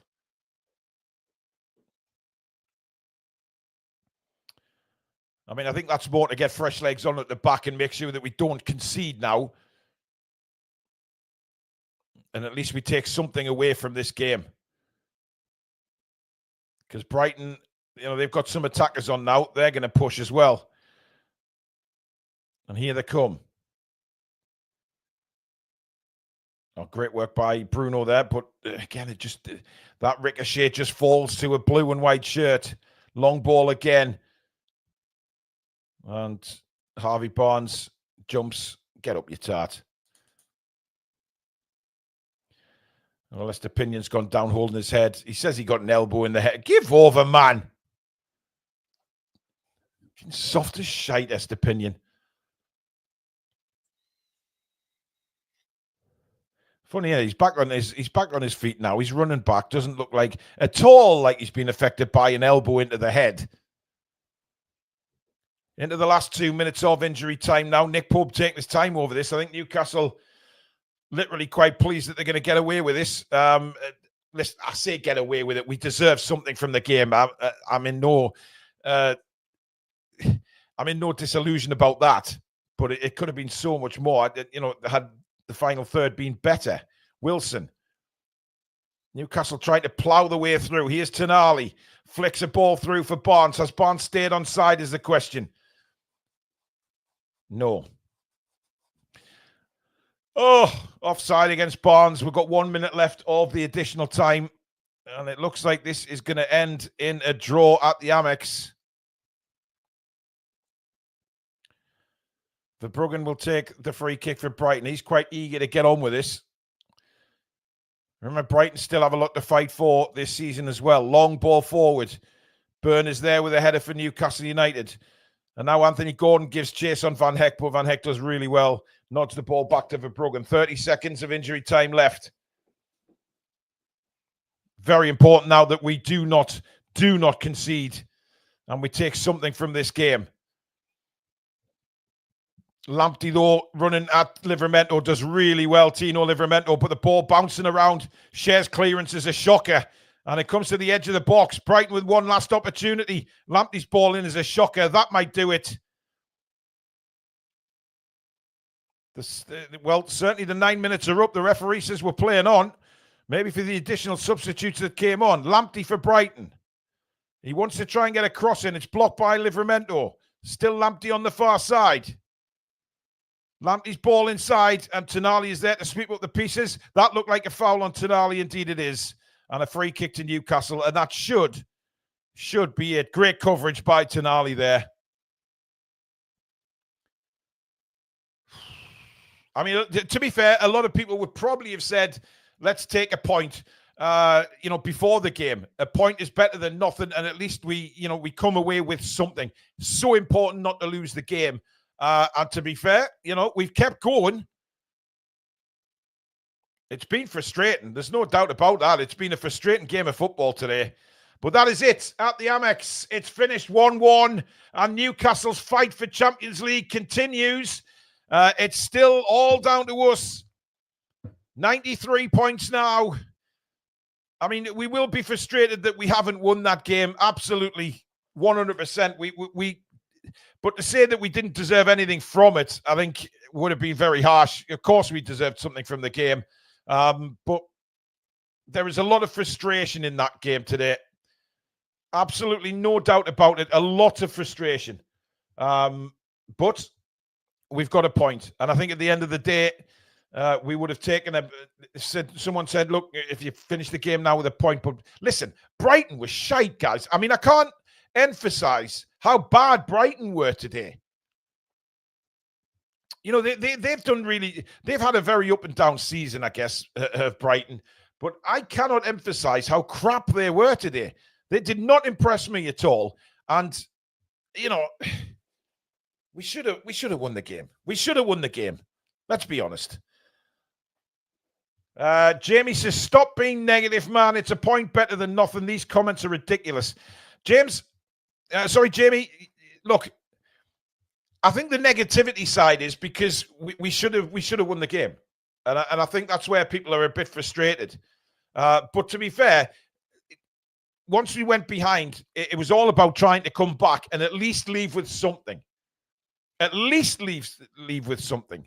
Did I say 93 points? I wish I had bloody 93 points. Yeah, it's 63, I think, isn't it? Or something like that, whatever it is. But it was one of those performances where you'd probably want a little bit more upfront, attacking wise. We weren't at it attacking wise. A lot of possession, a lot of efforts. But again, as Spike says there, he's been a member for 33 months. Spike, thank you very much, mate. Why do we make it so hard for ourselves? Look, some big players didn't turn up for us today. Isak was crap. Isak had a terrible game again. I mean, don't get me wrong, took the penalty, scored the penalty, and has got us a point. And, in the big moments, he's very calm, stepped up and scored the goal. But there was something missing there today, and we miss Joe Linton desperately. We really do. We miss his drive, his determination, his just all round physicality is something that we clearly miss, and Willock doesn't give you that. And that's why I thought Eddie's comments about Willock being a like-for-like replacement for Joe Linton was completely ridiculous. They are two completely different players. What Joe Linton brings to the table is completely different to what Joe Linton does, because Joe Linton, he's a force. He's an absolute tank, and we don't get that from Joe Willock. Sam with a super chat, the desire was there, but not the end product. Yeah, look, the game was frustrating because we were the better side for the full game. No doubt about it. We were the better side, and we should have come away with the win. We should have won the game. The stats will tell you we should have won the game. You watch the game and you think, wow, Newcastle United, complete possession. Listen, I thought we passed the ball around well today. I thought the passing and the movement was there, but the creativity wasn't. You know, Verbruggen didn't have a save to make apart from a few powder puff shots, and then Wilson forcing him into a cracking save at the end of the game. But when you're on top like that, you expect to work the goalkeeper more. Simon Muller says that point is massive. Our goal difference will keep us fourth this round, no matter what Chelsea and Forest do. We need to win our 2 home games. Yeah, it's still in our hands. You know, that's the good thing that's come out of this game, is that it's still in our hands. Connor says he's like for like with Joe Linton. It's just Joe Linton is with attributes, Paul. Joe Linton is just better. I don't agree with you. I see where you're going with it, but I don't agree. But anyway, who cares? Joe Willock, for me, I mean, that dive for the penalty was a bit of a shocker, rightly booked. But look, I thought Bruno was poor today as well. I don't think Bruno just couldn't get into the game. And when he was in the game, he was sloppy with the ball. He was losing it a lot. Tonali, I thought Tonali was much better second half than he was in the first half, to be honest. He was much better with the ball. And, you know, I thought Harvey Barnes was excellent second half. He was giving everything down that right-hand side. He was creating opportunities. Gordon looked very lively when he came on. What frustrates me about Anthony Gordon is the fact that he bursts down that left-hand side with switches on the afterburners, gets to a certain point, and then he stops and comes back in, and then the move kind of dies off. Anyway, Lady Sam joins us. Sam, it's a point, and I suppose that was more crucial than anything in that game, is to come away with something rather than nothing, and still puts us in a good position. Absolutely. And in our group chat, Fez said it. Credit to you, Fez. I was saying he was being a bit of a naysayer. We should be more positive. But yeah, really, really tough. I think that their defense was very solid. They were flooding the box whenever we put on an attack, which was really good on them. I think that was the right thing to do. That they congested every time that we looked threatening. But it took us a pen to get a point, Paul. It took us a pen. I don't think that was our greatest performance, even with the introduction of Gordon. Yes, he gave us the legs that we needed at the right time, but actually was the very much in the end product? I'm not so sure. Right now, I think that Barnes has still cemented his place in the starting 11. He was really making things happen, and I've seen a lot of people. Minutes. Yeah, a lot of people may be saying start Barnes and Gordon against Chelsea. I think it'd be very harsh on Murphy, but I see where people are going with that, because I thought Harvey Barnes did really well second half. He was lively, put a few crosses in, really tried to get us forward. Gordon did as well. But the only thing about Gordon, Sam, is that he keeps coming back on that right foot so many times, and it slows the build-up. You know, he suddenly gets us on the break and then stops and turns, and it gives the Brighton players a chance to get back in position. Yeah, but you know what, Paul? This, for me, I think this is confidence. This is a moment of hesitation. This is the hangover from, the 4 minutes off England for me. We did not see this last season from Gordon. So this is really interesting that we're starting to see that slight moment of second guessing, decision making coming in where before it seemed very instinctual. We know this about Murphy already. We know, and we've seen of Murphy in previous seasons, that he can have a good day, he can have an absolute blinding day, which makes the difference for us. I'm not so sure that I would be so quick to sack off Murphy, if I'm completely honest. I think everybody is entitled to have a bad day. This is a notorious difficult team for us to come against. As I said, they defended really well, but Murphy was absolutely a passenger in this. Callum Wilson coming on. I think he had a great shot on target. It was a superb save by their I was just about to say superb save by their keeper. So tip of the cap to them and everything. I want to see Asula on though. I want to see us. Yeah, we're seeing a lot of comments for it. I think that was the kind of game that was screaming out for Asula to just come on and just rough the Brighton defense up, cause a little bit of havoc in the box, even for 10 minutes. Just get on there for 10 minutes, rough them up. He's so unpredictable that I think, Brighton wouldn't have known what to do with him. So I don't really understand Eddie's reluctance to put him on in certain situations. Well, listen, this for me could be shop window time. This could be shop window time. I think he's done himself a decent service there. Before he did make that shot, I was just like, goodness me, what on earth are we doing? Please get Asula on. And I'm very biased. I want us to look towards the new era of Newcastle United. I think we've already built towards that. But Asula he's like a chaosician. Like he will go on there. He will go on there. I think I may have made that up. But he'll go on. He will confuse. He's got pace. As I said previously at halftime, he doesn't know what he's doing himself. He will totally cause carnage within their defensive lineup. So I would have loved to have seen him get a few more minutes. Let's look forward, not look back. Irrespective, we got the draw. I will absolutely take the point from that. Because I think what I saw of the entire game, that was tough going, and it certainly took us to get a pen. Third time's a charm, lads, to actually make something happen for us. I mean, it was definitely a penalty.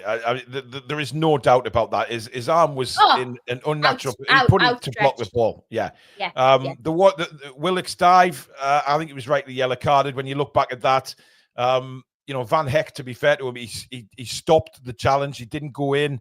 Willock was already, halfway down. So for me, that wasn't the penalty. And then, of course, they made the right decision on the Gordon one. Lamptey took him down just outside the penalty area. So I think the decisions were right in the end. But we deserved a point. Nobody can say we didn't deserve anything out of the game. I don't think either side was spectacular. They were really shit, don't. by the way. They were terrible, Sam. They were how you really feel, Paul. Well, you know me. They were terrible. I know you will. For me, I've got to give credit to the defensive lineup. I thought Dunk had a really good game, actually. They were getting us on the counter. I don't think we flattered ourselves at all. Tonali, I wasn't sure. This just wasn't his day at the races. I thought he was better second half. I thought he controlled the ball a little bit better. I thought the whole team were better in the second half. Bruno was poor though. What? Don't know what's going on with Bruno. I don't know what is going on. Is it because best friend isn't at hand? I am not so sure. Like, we've got question marks over him for the captaincy. I did really appreciate seeing Trips being so directive. Again, that leadership on the pitch at all times. His communication is, as always, great. Yet he always seems to have a decent or a good game.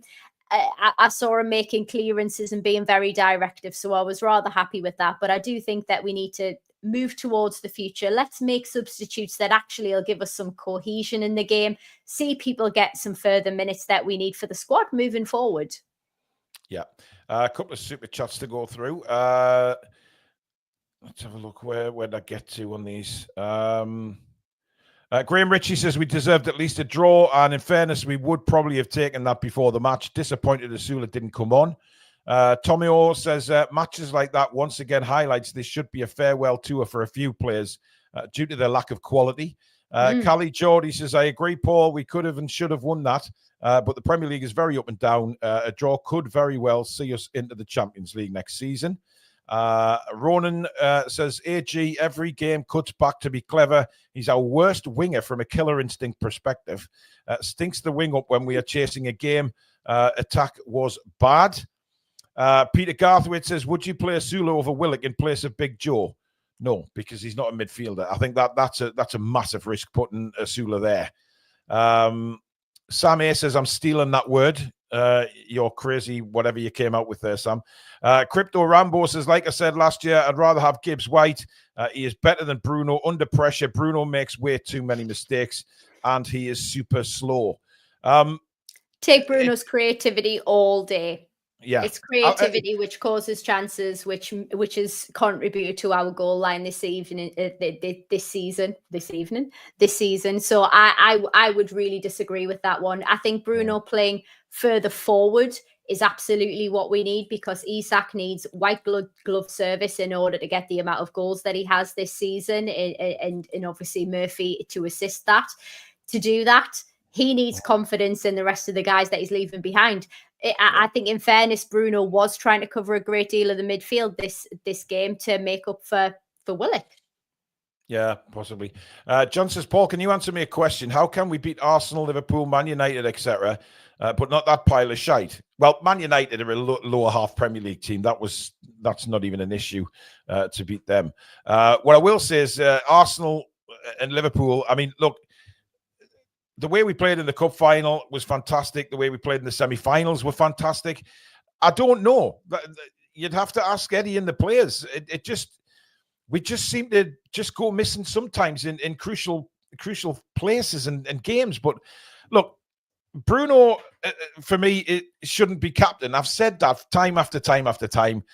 There's other leaders on that pitch, but to me, it's not all about the armband. You know, there's plenty of leaders on the pitch anyway who aren't frightened to speak their mind. You know, you've got Trips there, you've got Dan Burn, Share to a degree. He'll give it, but there was just something missing from the performance today, i.e., you know, being clinical, and we've said that quite a few times this season. Yes, Isak had a quiet game again, but when it counted, he was there to take the penalty and got us the crucial point, which is, you know, he's there to do, whether he's injured or not, he's there to put the ball in the back of the net, and he has done. But there is so much to talk about after this game, which we will cover tomorrow night on the review show and give you our player ratings, etc., because there's so many talking points to come out of that game. But it's Newcastle United, Sam, and it wouldn't be any different to make it difficult for ourselves. It would. We're so used to that. Yeah, and I think for me, this game was a showcase that when we can play as a cohesive team, even when, you know, nobody's having a particularly standout performance, we can get a result from it and we can take 3 points. When we don't do that, and that we don't have shining stars to get us over the line, that's when we struggle. This is an example of that. And it happens too often with us. We seem to have this sense of grandeur for the likes of your Arsenals and your Liverpools. It's almost like, come on, lads, we've got to show what we're worth here. And we do, yeah. and we play a blinder. Tactically, I don't think there was a problem today. I feel like it was almost like a bit of a heart and soul piece. Like did the lads really want it? I didn't see the passion there today, and yeah. I think I've really seen a difference in Tonali. Like, if he has an off day, goodness me, it's really affected us, especially with J7 out as well. That's sometimes what happens when your elite players just have an off day. Is. Crypto Rambo says, Lady Sam, I disagree. How many assists did Bruno provide for Isak so far this season? Even Murphy's done more. Well, I'm not disagreeing that Murphy's done more. Murphy's got the third goal contributions of the entire season, so I'm not quite sure what you're disagreeing. I think with Bruno is, and to be fair, Stato's made the point quite a few times that Bruno is just struggling with his passing right now. You know, the weight that he's putting on the ball. He played a beautiful 1-2 with Murphy in the first half. It didn't come to anything, obviously, but it was a nice weighted ball. But I think he's just been struggling with the weight of his passes. But anyway, we'll we'll let the dust settle for 24 hours. We'll be back tomorrow with the match review and our player ratings. But the main importance is we've come away with something rather than nothing after getting the late penalty. But thank you very much for watching Matchday Live. Please do subscribe if you're new to the channel and you like what you see. We have a fantastic community here, and keep helping us grow by subscribing, and make sure you hit the notification bell so you never miss an upload or a live show. Please give it a thumbs up if you've liked the show today. Very important for the channel that we keep getting them in. Check the website out, guys, for the Toon review merchandise. It's simply go to thetoonreview.com. And don't forget, you guys have been asking for her. Granny is now in the merchandise. T-shirts, both a black color and white. And also your Grab Your Granny mugs are available on the website as well as a plethora of wonderful gifts. That's thetoonreview.com. And of course, thank you to Mamaroo Records for continuing to sponsor the channel, based in Whitley Bay, for all your music needs. If you can't get into the shop itself, check them out online. That is pinned just underneath our website link at the top of the show's description. Well, thank you so much for all your memberships and super chats. Mods, you've been simply incredible yet again. Lady Sam, thank you for your company, and a massive thank you to everyone out there for tuning in today. And thank you and welcome to all our new subscribers as well. We'll see you all again tomorrow night, 7 o'clock. Don't forget, for the match review. We'll take a deep dive into the game itself and obviously give you our player ratings. But at the end of the day, we've got a point. It's still in our own hands. We're still on target for the Champions League. But enjoy the rest of your weekend, folks. Take care. Come back and check out and breathe.